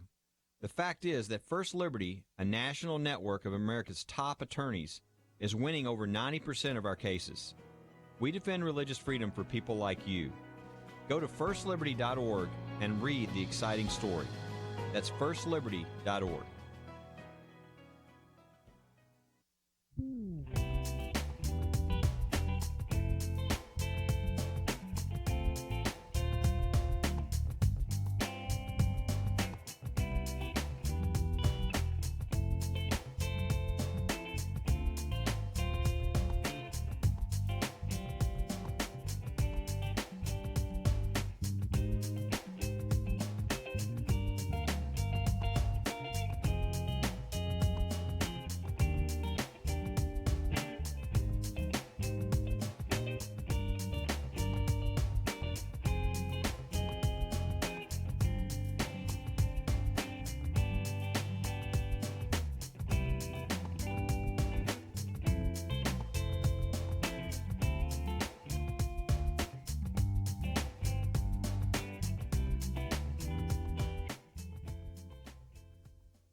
Now, back to Point of View, your listener-supported source for truth. And welcome back to Point of View. I'm your host, Nick Fitz. So grateful that you have decided to join us and tune in today as we have been talking about this Harvard decision. And so just to catch you up, Harvard has decided to rescind their acceptance of Kyle Kashuv, who was an individual that survived the Parkland shooting. There was two sides. To oversimplify, and I know that I'm doing this to oversimplify the shooters, or not shooters, the survivors of the shooting kind of formed, and the ones that got politically activated. There was a group that went to the left and was advocating pretty strongly for progressive policies relative to gun control. That probably the most significant, or I guess the most noteworthy individual that many individuals will know about from that group is an individual named David Hogg. And then there were other individuals that did that. They were smaller in number, and that was Kyle Kashuv. And now, come to find out, there has been a third-party organization that has decided to leak and submit to Harvard some of these controversial racist remarks that he uttered 2 years ago. And because of that, after 2 weeks, Harvard has now decided that they are no longer going to allow Kyle into the class of 2023 of Harvard University. They have rescinded his acceptance, and we have been going back and forth trying to figure out, is this the right decision or is this the wrong decision? Should Harvard have rescinded his acceptance based on some racist remarks, reprehensible remarks that he said 2 years ago? Or is this the wrong move? Is this the wrong move by Harvard? He's grown. He's a very different man. And so you can call in at 800-351-1212. Again, that number is 800-351-1212. Or you can go to Facebook, facebook.com/pointofviewradio. And so for the sake of, there's literally, maybe there's one place that you call in. Let's go to Facebook right now. We've got Andrew that says on Facebook, this decision demonstrates the fear that has arisen throughout the liberal academy of differences of views. College should be a place where students are challenged and taught how to engage in the great conversations and the marketplace of ideas. I completely agree with that, Andrew. One of the lines I always like to say about the college campus is it's the place where curiosity meets wisdom of old. It's that place where there's a multitude of questions from both professors as well as from students, and they come together to find answers in the literature of old and in the studies of present. I just wonder if these type of remarks are indicative of a character and of a spirit that should be a part of that. Is probably one of the things that I have. But I do know that the power of education has the propensity to help expand the spirit in order to eradicate racist tendencies within individuals. So thank you so much for your comment, Andrew. We greatly appreciate it. Let's keep on going, shall we? We've got let's go to Veronica here in Texas. Veronica, are you there? Hi there. Yes, I am. Hey, Veronica. Thank you for taking my call. What is your point of view? Well, thinking about this whole thing, and I know that the language that he used perhaps wasn't all that loving, I guess I could say, because in reality, we can say pretty ugly things as human beings to one another. So at what point, where does it stop? And, is Harvard willing to kind of look at themselves and look within the faculty? I think one of your other callers mentioned, what about the faculty? What about all of that? Where do we stop? Where do we draw the line as far as, oh, well, you know what? When you were 10 years old, you did this, or you called somebody this, but where do we stop? And so where is the tolerance that Harvard or a lot of these institutions and a lot of these liberal progressive organizations speak of? Hey, Veronica, I have a question for you, if that's all right. Where do you think it should stop? Do you think that there's an age in which we just, I know it's kind of like the quasi-evangelical, what's the age of accountability? When is it that individuals are, like, we can start saying, okay, you should be fully aware of the comments that you're making, and you need to be held responsible and held accountable? Sure, and I think we're pretty realistic when we look at our home and when we look at the children. I have two daughters, and they are 16 and 17-year-old. And the moment that they're growing, you're teaching these children, basically what is right, what is wrong, especially with you're trying to raise godly children. And even so, when I had my children, I was not walking in faith, but even so, we have that innate morality within us, because you still want to see your children succeed. And so, you kind of base yourself off what is right and what is wrong. And so even at a young age, there's consequences. So the consequences are always there. I don't know where there's, okay, you know what you're doing. That's one of the things. 5-year-old knows exactly what they're doing when, they go against the will of a parent. They know exactly what they're doing. Oh, yeah. Veronica, that's one of the things that we were wrestling with here. Like, we understand there's consequences to this decisions. Is one of the consequences for the comments that he made a couple of years ago being that he should not be a part of Harvard University's class of 2023? Or is that too harsh of consequence for that, especially since it appears as though he is contrite with that. And so let's go to, I think, Harold in Georgia right now. Harold, are you there? Yeah, I am. How are you? Hey, good, Harold. What's your point of view? Well, here's a good thing here. The state of Georgia would not give me a job for something that I had done back when I was 12 years old. And that was smoke marijuana. I was in a drug scene. I'm a saved Christian man. God forgives you, but the people of this earth, we are not supposed to be a part of this earth. And the people of this world don't forgive as easy as God does. And that's my point of view on something like that. But, yes, I do believe Harvard made the decision on what they believe. But, words are small compared to God's love. Yeah, Harold, you make a great delineation. I think that's something we're going to have to go to a break here soon. And I think that's something that we can all agree on, that Harvard is not God, one. And two, the reality is that even though Harvard might decide that he is not accepted into them and might exclude him, one of the things that we know to be true upon the gospel of Jesus Christ is that there is no sin. Like the blood of Jesus, I'm one of the verses that often captivates my attention is in Ephesians 2:13, that those that have been far away have been brought near by the blood of Christ.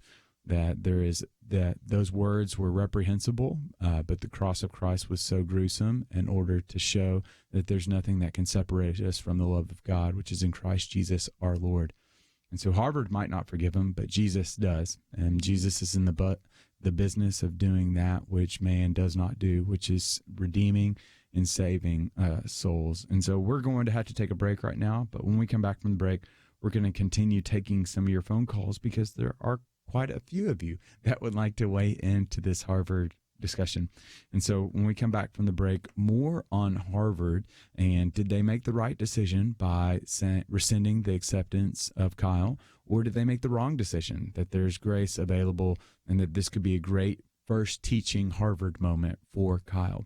But we're also going to talk about a couple of other things as well. Specifically, what is the role of debate within the party?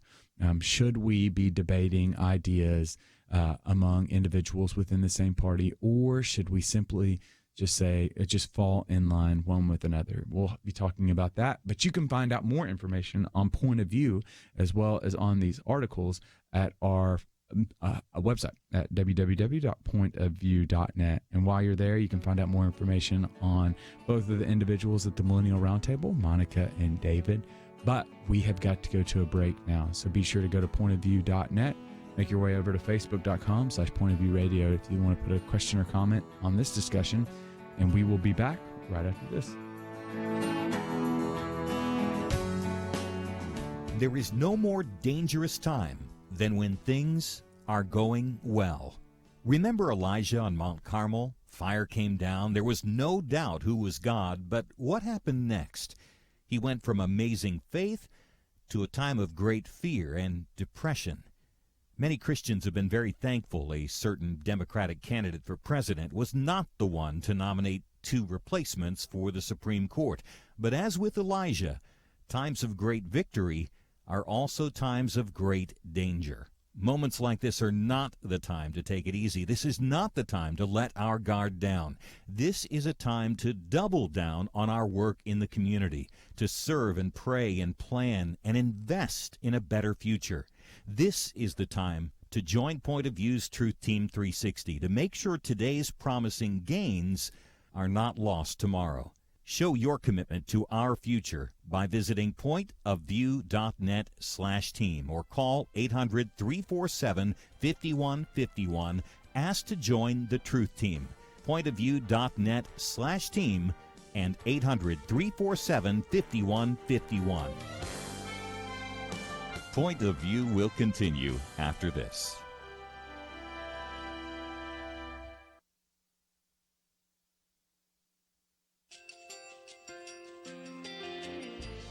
I just want to thank you so much for all the wonderful programming you have. You're just absolutely fantastic. I recently started listening to Point of View, and I really found it interesting because of the different subjects you cover. Thank you for that. I really appreciate everything that you do in keeping us informed. Thank you, Kirby, for everything that you have been doing. I appreciate all the work that you're doing, advocating for the Word of God. Thank you so much. Point of view, I think, is absolutely necessary because it's a Christian perspective, a biblical worldview perspective, and receive very current, up-to-date information about what is really going on, week to week in our culture, which is changing so rapidly, and yet it's morally sliding backwards. Yeah, I'm just, first of all, I thank you guys. Y'all's program is wonderful, and enjoy it every day. I learn so much every time I listen to it. Point of View Radio Talk Show.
Hi, this is Kirby Anderson. Each day we take on the tough issues and provide a biblical perspective to them. The topics we cover are wide-ranging.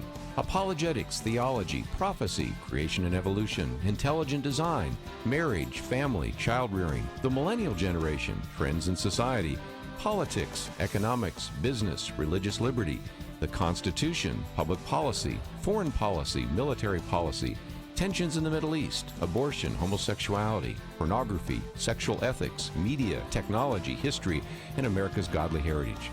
We talk about anything that affects your faith, your family, or your freedom. So don't go anywhere, because Point of View continues right now.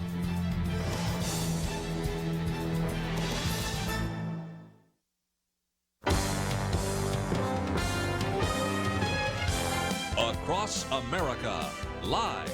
This is Point of View.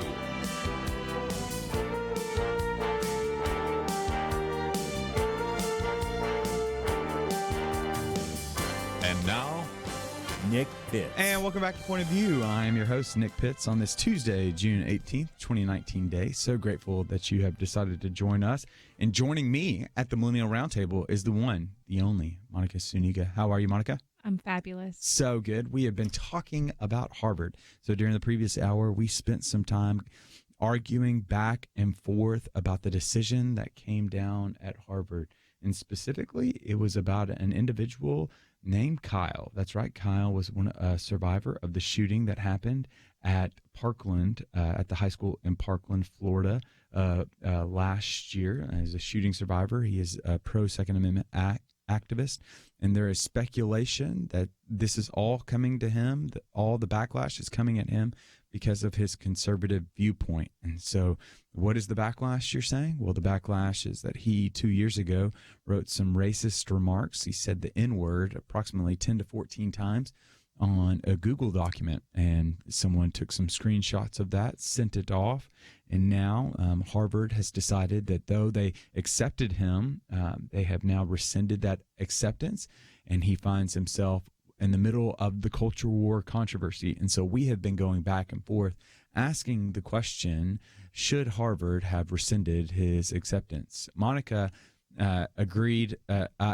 We'll just say this. Monica is of actually, Monica, why don't I not put words in your mouth? Why don't I just let you, why don't I quit mansplaining your opinion and just let you share what you believe? Yeah, my point of view is that they should have accepted him, let him continue. I did not agree with their decision. Yeah, and I think you brought up a really great point relative to the family. Share a little bit about that. Yes, so I believe that we are products of the environments we're raised into. And so I think that his comfortability, his ability to use that language wasn't just birthed out of the relationships he had maybe with his friends at school, but it was also birthed out of the home and the environment he was in. And so I think that it would be a dishonor of our country, our people, to not, we're all, it takes a village. We're all raising one another. It's so valuable that we have different viewpoints and different people to educate and really broaden our perspective. And so I think retracting this, labeling him as a racist, for the rest of his life will limit him versus if they were to have a private conversation, accept him, coach him, have him work with other people, grow his perspective, we could have seen a total different scenario and much more celebrated, I would say. Yeah, our listeners know that I'm of the mind that there's nothing more boring than a conversation in which everyone agrees, and so I just decided to take the antagonistic perspective from the host chair. But I do agree with Monica. I think I'm very saddened by the reality that there's no grace, there's no forgiveness that's offered in the public square anymore, and to the extent that what are some of the ripple effects that this causes for individuals that would like to participate in that public square, I think is going to be very detrimental. We know wrongs that are done, wrongs have an ability to be able to sever ties, but forgiveness has an ability to be able to heal and bind up those once severed ties. And I'm very concerned when we have a public square that, one, allows third parties to roam around on things that happened in the past and identify those things and use them in a detrimental and harmful fashion to such an extent to try to shame individuals out. But for the sake of our conversation, I'm still going to say that Harvard made the right decision.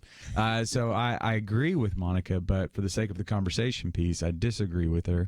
and just kind of I'm playing the adversarial, antagonistic role point of saying that these words were reprehensible, which I think we all can agree. I do think that there's more agency within a 16-year-old, that he should have known they were wrong. He should have been fully cognizant that this wrong was going to be found out, especially from a Christian perspective. All that is in the dark will eventually come to light. And so I think that's reprehensible wrong. And the question I raise, which is just speculative in my mind, is the reason why he's sorry because he was found out, or is the reason why he's sorry because he said it? I think is important distinction, not necessarily for the public debate, but is for the Christian. It goes back to 2 Corinthians 7, this reality, the delineation that Paul makes between a godly sorrow and a worldly sorrow. A godly sorrow because the Spirit of God illuminates wrongdoing that displeases the heart of God, or a worldly sorrow being that somebody found me out, now I'm sorry to save my own. So nevertheless, we're going to continue taking some of your phone calls, and so let's jump on over to Gabriella in California right now. Gabriella, are you there? Yes. Hey, Gabriella, what's your point of view? So my point of view, I feel like we have to deal with God's grace and then man's view of God's grace. I'm reminded of the story of David. He had to walk through his consequences, even though he really may have wanted his son. You still have to go through your consequences, but it doesn't mean that God didn't get the glory out of his life or his grace wasn't sufficient for David. So I feel the same way with him. I feel like, yes, the consequences are maybe a little bit harsh, but it doesn't mean that God won't give him something greater or, use him to do something greater. And that's just my point of view. I think you have a great point. Thank you so much, Gabriella, for that. Let's jump on over to California as well. We've got Adam in California. Adam, are you there? Yes, I'm here. Hey, Adam, what's your point of view? Hello, I just want to say God bless you guys, and I enjoy you every day. I'm looking at both of the coin, and I hope that I could express it, from the heart. One side is all the universities were once known as universities that you graduated with a theology degree. Yeah. You had an understanding of the Bible and what it meant and the truth of the world, basically. And that was your choice after college to take it for what it is. But in a high school perspective, no matter his upbringing, like you pointed out, he did choose an evil side, and it wasn't true. And that's what college is supposed to bring out. So for them to recognize it and point it out and expose it, I mean, that's on one hand, it's great because it's going to shake everybody out that thinks it's a stupid thing or, bad decisions. And then it's also going to show that maybe they are standing up for something right again, and that's not wrong. To hold standards at any time and to keep the standards of what we call a God-fearing country, we need, I think, to step up at any time that we can. But you got to be across the board with it, if that makes sense on both sides. Yeah, Adam, I really appreciate your comments. One of the things that I'm cognizant of when you were talking about both sides of the coin is Aristotle has this quote that he says, the mark of an educated mind is to be able to entertain two thoughts and not accept either. I think when we find ourselves in this position right now, I think it's important for us to see that the remarks that he made, they're forgivable because of what Jesus has done, but they also are harmful because of the history that's loaded in those words that he utilized repeatedly. And I think he's expressed contrition in that with some of the comments that he's made in the tweet thread that he sent out yesterday. But I do wonder, what is the message that it sends? I think it can send two messages. One, I think it can send a message of there's just inhospitality, and unless you're perfect, be prepared, you will not survive the public square. Or it could send the message of the power of forgiveness. And so I think that there's two sides that I think are worthy of consideration. But we've got to take a break right now. But when we come back from the break, we'll continue taking some of your phone calls on the Harvard situation at 800-351-1212. We'll be back right after this.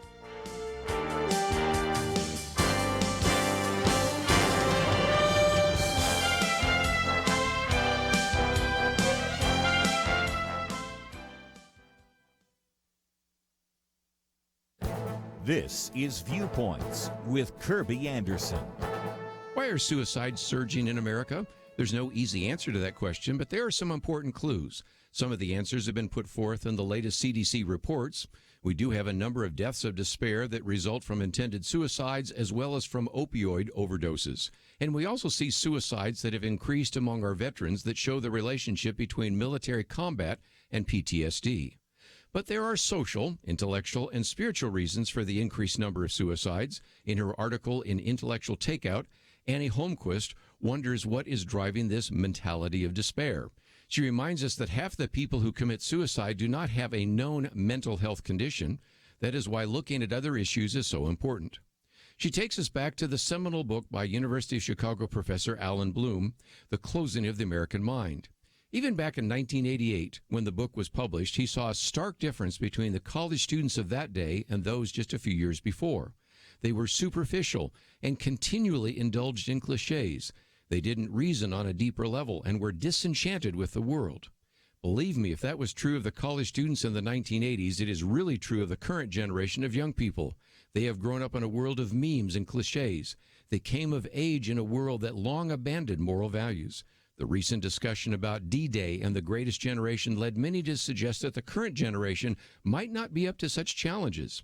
Sadly, this generation is growing up without any appeal to moral and biblical values. They don't have anything to live for because they don't believe anything would be worth dying for. Suicide becomes an option when life is sterile, superficial, and soulless. I'm Kirby Anderson, and that's my point of view. For a free copy of Kirby's booklet, A Biblical View on Anti-Semitism, go to viewpoints.info/antisemitism. Viewpoints.info/antisemitism.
You're listening to Point of View, your listener-supported source for truth. And welcome back to Point of View. I am your host, Nick Pitts. We have been talking about the Harvard debacle, to say the least, and there's been a couple of you that want to talk about what's happening at Harvard right now. Did they make the right decision? Kyle Kashuv is now no longer going to be a part of that class of 2023. They've rescinded his acceptance based upon comments that he made 2 years ago. Some people are saying it's 2 years ago, he's 16 years old, forgive. This is going to be a great lesson for him, but let him in. Other people are saying those comments were made 2 years ago. My goodness, they're only 2 years ago. He should not be a part of Harvard class of 2023. You must suffer the consequences. Sin has its repercussions. You reap what you sow, et cetera, et cetera. And so we have been going back and forth with some of these questions and comments. And so we're going to take a couple of more phone calls, but then just know this. We're going to kick this conversation over to the World Cup. Do you see what I did there, Monica? I did. I forced it. I forced You're it. so punny. Yeah, I forced it a little bit. But nevertheless, let's head back into. See what I did there? Let's head back into some phone calls, and we've got Ronald in Arizona right now. Ronald, are you there? Yes. Hey, Ronald. What is your point of view? I sort of agree with Harvard, but I think they went overboard on the sentence on what he should have done. Yeah. You know, kick him out. They shouldn't have been so harsh on him. I think they're making an example of him. Yeah. Yeah. I do wonder. That was some of the conversations we were having during the break, during the first part of the hour. Was is there a boys will be boys? And again, that doesn't excuse the comments that he made. They're reprehensible. But is there a median third way? Because I grew up in a black neighborhood when I was younger. Mm-hmm. I'm white. and I've seen prejudice from white people toward me because I like black people. Mm-hmm. So it's all goes around. I don't know what's going on in the world like that. Yeah, I'm discouraged by it. I wish I could have thought we would have been further along and we wouldn't be having to rehash these conversations with some of these remarks. I remember us talking about this when I was younger, and I'm not young. I'm young, but I'm not that young anymore, and time has passed, but yet we still continue to have these conversations. And so, Ronald, thank you so much for your phone call. Really appreciate it. Let's jump on over to Nicole in South Carolina right now. Nicole, are you there? I am. Hey, Nicole, what's your point of view? Hi, Nick. Thanks for taking my call. I just want to say I think Harvard made the wrong decision in that the punishment to me doesn't fit the crime, and I put crime in quotes. He didn't get there because of his worldview. Assuming, his intellect got him there, and I think it's unfair to just kick him out on the basis of his worldview. His sin was made public by himself. That was his choice. But I think it's just a bit harsh. Yeah, help me understand that, because Nicole, I thought about that as well, and help me to reconcile this, because what made me back away from that comment that you've said is he had to mention. I'm sure the Harvard application includes parts where he's having to mention the organizations that he's a part of. There's an essay portion that's describing some significant event that he went through. And when I'm thinking about it from the timeline perspective, Harvard's not just accepting him just because they know he can make the grades. Harvard's accepting him because they believe that not only is he going to contribute to that particular community and class, but he has the raw potential necessary to be a Harvard man when he leaves that place as well, that will be reflective of who they are. Right. Is that? And I'm going to cut you off. I understand, but I'm saying a lot of people they're saying that, he did it when he was 16. He's 18 now? Mm-hmm. Yeah.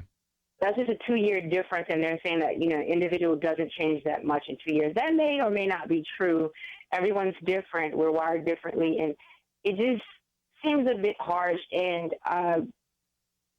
he's got a lot of growing to do. But then again, maybe, his sin has found him out, and this may just be the consequence that he has to deal with, Well, yeah. because of his decision. Yeah, well, thank you so much, Nicole. Really appreciate that comment. Let's take one more phone call. We've got Pam in Georgia right now. Pam, are you there? Yes, I am. Thanks for taking my call. Hey, you're very welcome, Pam. What's your point of view? My point of view is this. Harvard does not come to the table with clean hands. Harvard, as an institution, is guilty of mass racism in that it is refusing to admit students simply because they're Asian. They made the comment that they had too many Asian students or enough Asian students. To me, that is how more racist can you get? Denying a person entrance to an institution because of the skin color or race that they're born in. And I think it's really ironic. Harvard started out as a Christian college many, many, many, many decades ago. And they certainly, obviously they're not that any longer, but we have to think, how many years are we going to be, or this person going to be forced to pay for a careless remark, a stupid action? I think with the technocratic abilities that we now have, technology as it is, most of us are going to think at least twice, maybe 4 or 5 times before we commit anything to the printed page or the Wi-Fi. Yeah, Pam, you bring up a great point, and Monica, maybe this could be a pivot point for us, because I remember growing up, and maybe I know this was unique to me, and this wasn't universal. I remember my dad emphasizing significantly anything that I say or do or put out there will be used against me. My family, we were in a small town in Tennessee, and my dad was in public office, and so I remember everything. There was one. I want to make 2 points. One, there was the inculcating a certain virtue inside of me. Mm-hmm. That was important. But the second part is that making sure that anything that I put on paper or even when I put on a computer screen, to be cognizant of the fact that that stuff will come out. There's not if in my mind. It's when it comes out, whether here on earth or in heaven when I'm standing before God and he's like, Nick, what the heck were you thinking on this? And so was that something? Did you have a very, similar? very similar.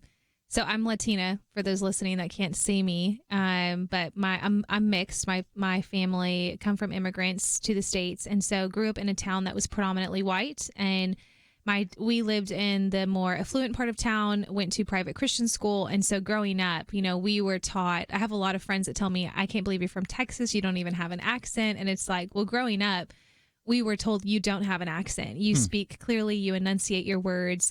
Education is so important. You are very cognizant of what you say, how you come across, because in our home, we were very aware at a young age that we were already being judged for the color of our skin to some degree. We grew up in a very small town in Texas. Love it there. Love the people there. Have so much community. People are amazing, but that's a reality in our world. And so for us, it was similar. Know what you say. Be careful what you say. People are listening. They're watching. They're judging you. Be cognizant of it and ensure that you are, if you don't know the right answer, don't say anything. Or if you feel like you can't contribute positively to the conversation, don't contribute. And so it was a very big deal in our home. And our parents wanted to protect us from things that could potentially happen, from saying the wrong thing, doing the wrong thing. I think their motive was a little different, but the same value was very much input within us. Yeah, I was always like, I have vivid memories of my dad saying like, don't make the paper. Like, you don't make the paper. And like, was just cognizant. And a part of that was just, even as a little kid, I remember getting spanked once in a grocery store. And I know I didn't act out again. Like, I knew that there was a way to behave publicly. Yes. And it wasn't simply just behavior, but I want to believe it to be true. One, the Spirit of God, but also two, just the fear of God through my parents. Oh, like, yeah, absolutely. You were just, I would never utter this word repeat like what he said. Yeah. And that's where I'm a little, like, I know boys will be boys. That's a comment that we heard. Boys will be boys. They will say stupid things. Yeah. But man, you're 16 years old. You're saying that stuff over and over. And I know there's that cocktail party pressure where you say certain things to your peers that you wouldn't otherwise say because you're feeling that peer pressure, even if it's not iterated specifically. But still, like, that's just it's alarming. It's alarming. Yeah, and that's why I go back to the family every time, because that's what concerns me. I'm not trying to bash this boy's family or any of that, but my experience enough in life, discipling girls from all spheres of life, and working with girls that have broken homes who are in juvie here in DFW area, it's their home life that got them there every time. Yeah, and so it's just a reality. Yep, we are shaped by the products and the circles and the spheres that we have been brought up in. Hence the reason why when my shoes are buffed, the back part, my back heel will be the most buffed. Because my dad, I can remember my dad and my papa always saying, make sure that your shoes shine so that when you're walking away, people can see something good. And so we are going to take a break, but when we come back, women's soccer, equal pay. We'll be back. The Apostle Paul was a prisoner on a ship bound for Rome. A storm battered them. And in Acts 27 it says, when neither sun nor stars appeared for many days, all hope of our being saved was at last abandoned. Perhaps events in America have left you feeling at a loss. But listen, a sound of change is echoing. 10 states have passed laws to slow or stop the killing of children. The Supreme Court has defended religious liberty. The economy has been growing, unemployment dropping. Our nation still faces countless challenges, but what you do right now can help bring morning again to America. Your investment in Point of View's fiscal year-end campaign enables the light to shine brighter. And we've already had friends step up with a $10,000 matching challenge. Every dollar you give will be matched, doubling your impact. Go to pointofview.net. Pointofview.net. Click on the banner that says Morning in America. Or make the most generous investment you can at 800-347-5151. 800-347-5151. Point of View will continue after this.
You are listening to Point of View. The opinions expressed on Point of View do not necessarily reflect the views of the management or staff of this station. And now, here again is Nick Pitts. And welcome back to Point of View. I'm your host, Nick Pitts, and we are transitioning topics. We're moving away from Harvard and moving toward soccer. That's right. Communist kickball, ladies and gentlemen. So right now we are in the midst of the Women's World Cup is happening right now.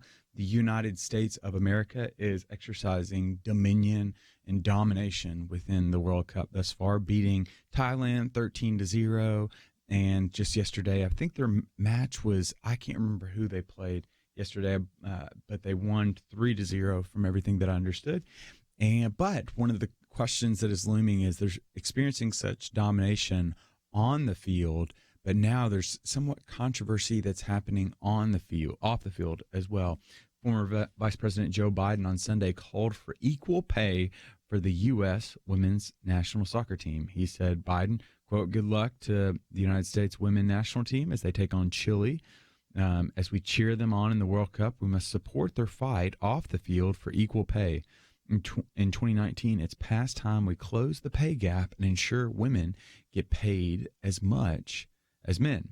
He's referring to a lawsuit that was filed on May 8th by the U.S. women's national soccer team. Females are being paid less than the men's team, in some cases earning just 38% of pay per game. This despite the fact that in recent years, the women's team has generated more profits and revenue for the U.S. Soccer Federation, earning larger viewer audiences and played more games than the men's teams. Monica, what are we thinking over here? This is a no-brainer, Nick. Yeah? I mean, what is there to even think about? Okay. No, well, honestly. Here's another thing. The women have also won 3 World Cup titles and 4 Olympic golds. Their lawsuit against the USFF comes just 3 months before they defend their World Cup title in France now. Yeah. I mean, I think good for them. Okay. I'm proud of them. They definitely deserve it. I was a collegiate athlete, believe it or not, and it's a lot of work, and it's a lot of time. It's a lot of energy. I can't even imagine playing at a professional level or doing any sort of competition at that level. It consumes your life. And I would love to know how many of these women are married, have kids, because as a woman, you do more than a man traditionally. Okay. Men put their work in. They're hard workers. They provide. But I just feel like women have always been on the deficit. And so if you're pursuing your career and making that a focus while trying to have a family, you sacrifice a lot. And so I think that they definitely should get compensated for that. Whereas it's more acceptable in culture as well in the home for the man to be away to focus on his career. Well, so mama stays. Okay, so here's one of the things that's shocking to me. Like, I've always been very hesitant towards hesitant towards the equal pay conversation, because I don't think they're fully measuring all that there is to measure. Mm-hmm. So for example, in women's basketball, they're making that argument. I think it's very different conversation in women's basketball. For sure. And correct me if I'm wrong, because women's basketball doesn't draw the audience, isn't drawing the sponsorship dollars, isn't drawing the broadcast dollars that men's basketball is doing. Mm-hmm. And so I think it's a radically different conversation to be had. But from women, do you agree, disagree?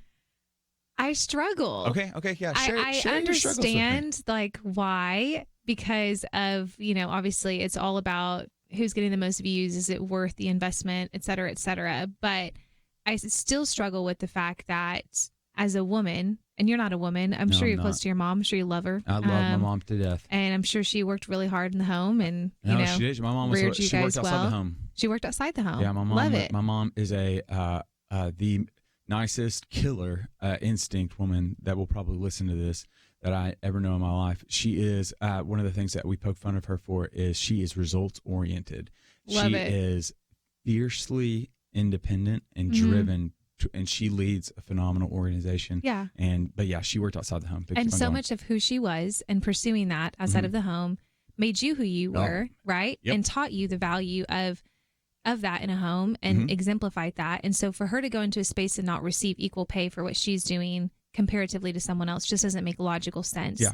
I understand when it comes to the breakdown of views, et cetera, but I still struggle. If it's not equal, there has to be some sort of measurement or some sort of justification that is clear cut, not vague, because I think that in a lot of, at least professional sports industries, as well as just in general, let's be real, there isn't like a clear measurement of why you're getting less. So help me understand, because here's where I would disagree. I don't want to say disagree. I'd just love to hear your comments on. So we are paid according to the demand of our services. So for example, so you can buy a handbag. Yes. A handbag is radically different in one place than it is for another place. So for example, or maybe shoes, like the shoes that I'm wearing right now, because I bought them at a store, I'm paying more for them than shoes that I could be buying at X store, because there's more of a demand for that particular shoe. Are those people that are making the shoes at those two different places, are they receiving equal compensation? Probably not. Yeah. But I would imagine, though, because there's a demand, the person that's getting. And so when I go back to like women's basketball, now the soccer We're talking argument, about soccer, but I understand the basketball. Basketball's but the conflict. Soccer's the thing that kind of befuddles me. So let me just give you a breakdown from financial perspective. In 3 years after they won the 2015 World Cup, the women's U.S. national team generated more game revenue, $50.8 million, than the men's national team, $49.9 million, according to reports. The women's team's ability to match and even exceed the men's team in game revenue, which is made up mostly of ticket sales, is a key factor in the ongoing gender discrimination lawsuit against the U.S. Soccer Federation, which I thought was, because that's a radically different conversation than, say, women. I'll go back to WNBA. Yeah. They're playing the same game, but there's more of a demand for men than there is for women playing that game. Yeah. I think it's... I agree. There's more of a demand. Yep. It's harder to justify the equal pay with WNBA, but when it comes to soccer, there are very few like sports in general where women dominate and they're celebrated and equally watched. And I think of tennis, like the Williams sisters. That's a sport where I feel like a lot of both men and women engage and watch a woman compete in that and enjoy it. Soccer being another one. The funny thing is, before even knowing about this and this coming to light, I had no idea people loved women's soccer that much. No, I didn't so either. It wasn't like as with tennis, it's like oh yeah, of course, but with women's soccer, it was kind of like unknown. So I think that they have much bigger of a case, much more justification. My question is, why did they wait so long? Or was it a conversation that's been ongoing? And why is it something that we're just now hearing about? If they are really generating all of that, I would say that we're hearing about it. One is because we usually don't. And again, this is coming from a guy here. Let me give comedic relief to a second. When I played soccer in Cookeville, Tennessee, my first soccer match, as soon as the ref blew the starting whistle to start the match, I cried running off the field to my dad. So to say that I don't have a lot of expertise in soccer would be probably the understatement of the year. The century, and I'm not necessarily keeping up with soccer. It's got times that I usually the time that soccer is being played and being aired on TV, I'm reading. I like to read in the morning on Saturdays and Sundays. And so I don't even know how to work my TV, which is a whole other character issue, which is just a host of problems that explains the weirdness that is me. But enough about me. Let's go back to the women's soccer thing. And so one, I didn't realize that they're getting more ticket revenue, two, more eyeballs that are on them, three, revenue sales, four, broadcasting. That seems to be problematic when they're only making 38%. Like maybe there's a data metric that I'm not paying attention to, but that seems kind of problematic. And I think too, again, this is the day we live in. It is the best time to be a woman today in America. Like no better time to be a woman, period. And so I think it's smart of them. One, they do deserve the equal pay.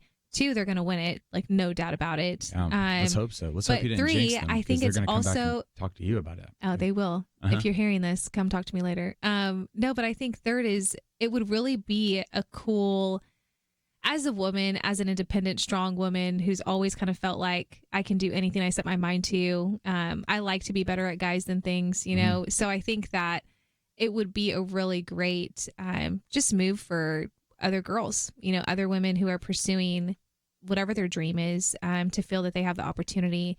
And I think it says a lot that they have the equal amount of viewing revenue sales. I mean, I would even love to hear more about that from someone because how'd they do that? Yeah. I mean, those are crazy numbers because again, I'm always hesitant coming into that equal pay because I think there's certain metrics that aren't being given credence that need to. But this is different than WNBA. This is different from softball, et cetera, some of these other sports. This is a little different. And so I think there's more to this conversation that could be had, but we will not be having it because we've got to go to a break right now. And when we come back from the break, ladies and gentlemen, it's that time of the week. That's right.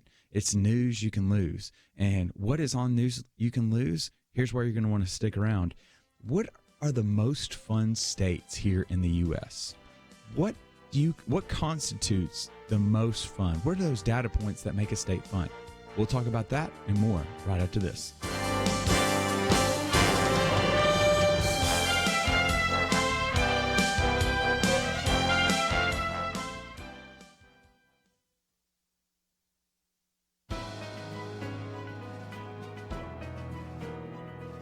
Welcome to the First Liberty Briefing. I'm Jeremy Dice. Just how far must an employer go to accommodate someone's religion at work? Well, that's a question being presented to the Supreme Court of the United States in Patterson versus Walgreens. Daryl Patterson worked for the drugstore, which promoted him to be a trainer of customer care representatives. The company scheduled him to work on a Saturday, which interfered with his observance of the Sabbath as a Seventh-day Adventist. The company refused to let him swap shifts with a colleague working the same job, but offered to return him to his previous position, which Patterson argues would be a demotion. He refused, and Walgreens fired him. The case explores whether a company must offer an accommodation to an employee if doing so will cause undue hardship. The current definition of undue hardship means something more than a de minimis cost. That's a fancy way of saying that an undue hardship is trifling, minimal, or so insignificant that it can be ignored. Patterson's case has enormous potential to resolve a number of questions left unresolved by the lower courts. Employers and employees both benefit from such clarity. While employers should respect the religious conscience of its employees, the law does not require them to bend over backwards to do so. Still, employers should probably err on accommodating their employees' religious beliefs more rather than less. To learn how First Liberty is protecting religious liberty for all Americans, visit firstliberty.org. I'm Kelly Shackelford, President and Chief Counsel of First Liberty Institute. Some people think our religious freedom will soon be gone, but that's not true. The fact is that First Liberty, a national network of America's top attorneys, is winning over 90% of our cases. We defend religious freedom for people like you. Go to firstliberty.org and read the exciting story. That's firstliberty.org.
Now, back to Point of View, your listener-supported source for truth. And welcome back to Point of View on this Tuesday, June 18, 2019 day. And that is right, since it's the Millennial Roundtable, it's the last segment of the show. Here we are, news you can lose. That's right. I like to think that this is gaining momentum among our, even though I haven't heard from anyone that is actually gaining momentum. I like to think people feel like are, it is, I feel right? like people have caught on to this segment and they are anxiously awaiting with bated breath every week. What is the news you can lose? What is the social science survey that is going to illuminate the human spirit, the zeitgeist of the air? What is it this week? Okay, here we are, ladies and gentlemen. These are the states that are the most fun. Yes, that's right. Wallet Hub has come out with a ranking. It's a personal finance website. Compare the 50 states, and they used weighted criteria to be able to determine what are the most fun states here in the U.S. And those metrics related to entertainment, recreation, and nightlife. Certain criteria included things such as the number of restaurants, specific attractions per capita, average cost of advertisement relative to movies, et cetera, et cetera. And so, okay, guess, Monica. I'm just going to let you have a guess first. What is the least fun state? And least fun in the 50 U.S. Not that you'll offend somebody that's listening. I'm gonna go with like Idaho. Idaho. Yeah, I've never been there. Okay. You know. So just so you know, Idaho is the 32nd least fun state. So you've I missed quite a few. Yeah, you missed quite a few. I would. Is Ohio in there? Ohio is, let's see, Ohio is number 13, actually. So, wow, you just offended a lot of people. Wow. The least fun state is West Virginia. But what is your most fun state? What do you think is the most? What do you think is the most fun state? What I think. I'm gonna have to go with Florida because Disney World, beaches, Miami. Oh, that's a good point. If you said those are the factors, you know. Okay, so here we go. So coming in at number 5 is Colorado. Hey. Coming in at number 4 is Washington. Okay. Okay. Number 3, the Empire State, New York, which is a shocking. 2, Florida is coming in at number 2, and coming in at number 1 with a total score of 61.57 is California. I figured California. California's got it all. California's so cheesy though. I know, but it's got the mountains on one side. It's got the beach on the other. It's got beautiful entertainment. I think it's perfect weather in the south. Always perfect weather. They don't even know what it's like to be here. I they don't know that one day it's raining and there's a tornado, and the next day it's 90 degrees. There's like trees through your house. But okay, so what's the most fun state in your world? Yeah, I'm going to have to say Colorado. Okay. I've gone almost every year since I was a kid, camping, fishing, love the mountains, skiing, you name it. Yeah. It's great. Okay. I'm going to have to go with Tennessee is the most fun state. Is that my home state? It's a tie between Tennessee and Texas, and just being honest, between the most fun states. Sure. Tennessee might be landlocked, but it is the home. In the biblical narrative where it says that it's the land flowing with milk and honey, that's actually referring to Tennessee. No, You've got Dollywood, that's in East Tennessee. You've got Memphis Barbecue, which is a reminder of God's goodness and grace in this broken world. And West Tennessee and Middle Tennessee, in the heart of Tennessee, you've got Nashville, Tennessee. Wow. I mean, just consider the NFL just had their draft there.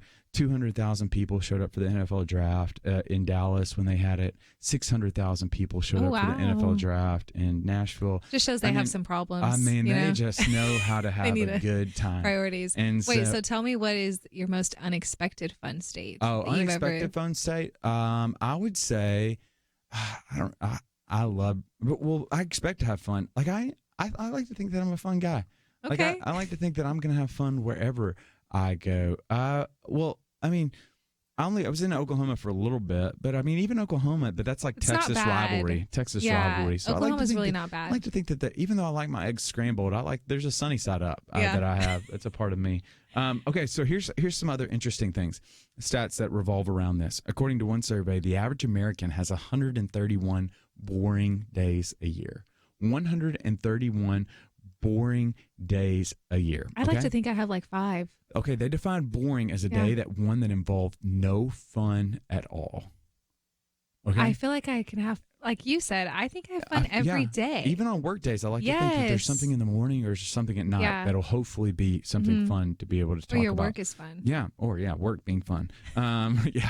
No indictment against Dallas Baptist University, which if you're interested in getting a higher education institution, that's the way to go. Yeah. Okay, so this makes sense when you consider that the average American only smiles 20 times a day. That's pathetic. 20 times a day. But research suggests, so if you're one of those individuals that maybe is having a gloomy day, maybe it's a boring day, maybe you're got up on the wrong side of the bed. Research suggests that if you smile into a mirror for 20 seconds, it will elevate your level of happiness. I actually love that. What a good smile fact. I would do the best that you can to make sure you're in a private setting. Look into a mirror, because I would imagine if you somehow, if you're just smiling into a mirror for a little while and somebody like walks in on you smiling into a mirror, That's pretty creepy. But also, for our listening, I don't know if you were familiar, so don't say Beetlejuice 3 times into the mirror as well. I hear that could be problematic as well. Did you watch Beetlejuice? I didn't. At all? I wasn't allowed. Okay. Welcome to my childhood. Services. Let's hope they're not looking at this. So, according to a study out of the Booth School of Business, they found that work is easier and you're more productive when you put fun before work. When you have fun with others, you build trust and strengthen the ties of communications. So, where am I landing this plane? As Christians, God commands us to have fun and rejoice. That's a commandment. That's not advice that he's given. That's a command that he expects obedience for. His commands aren't a buzzkill for us, but a joy producer in us. Mm-hmm. We can be the life of the party as we emulate the one who died so that we might be able to live. And so, yes, certain states are more fun than others.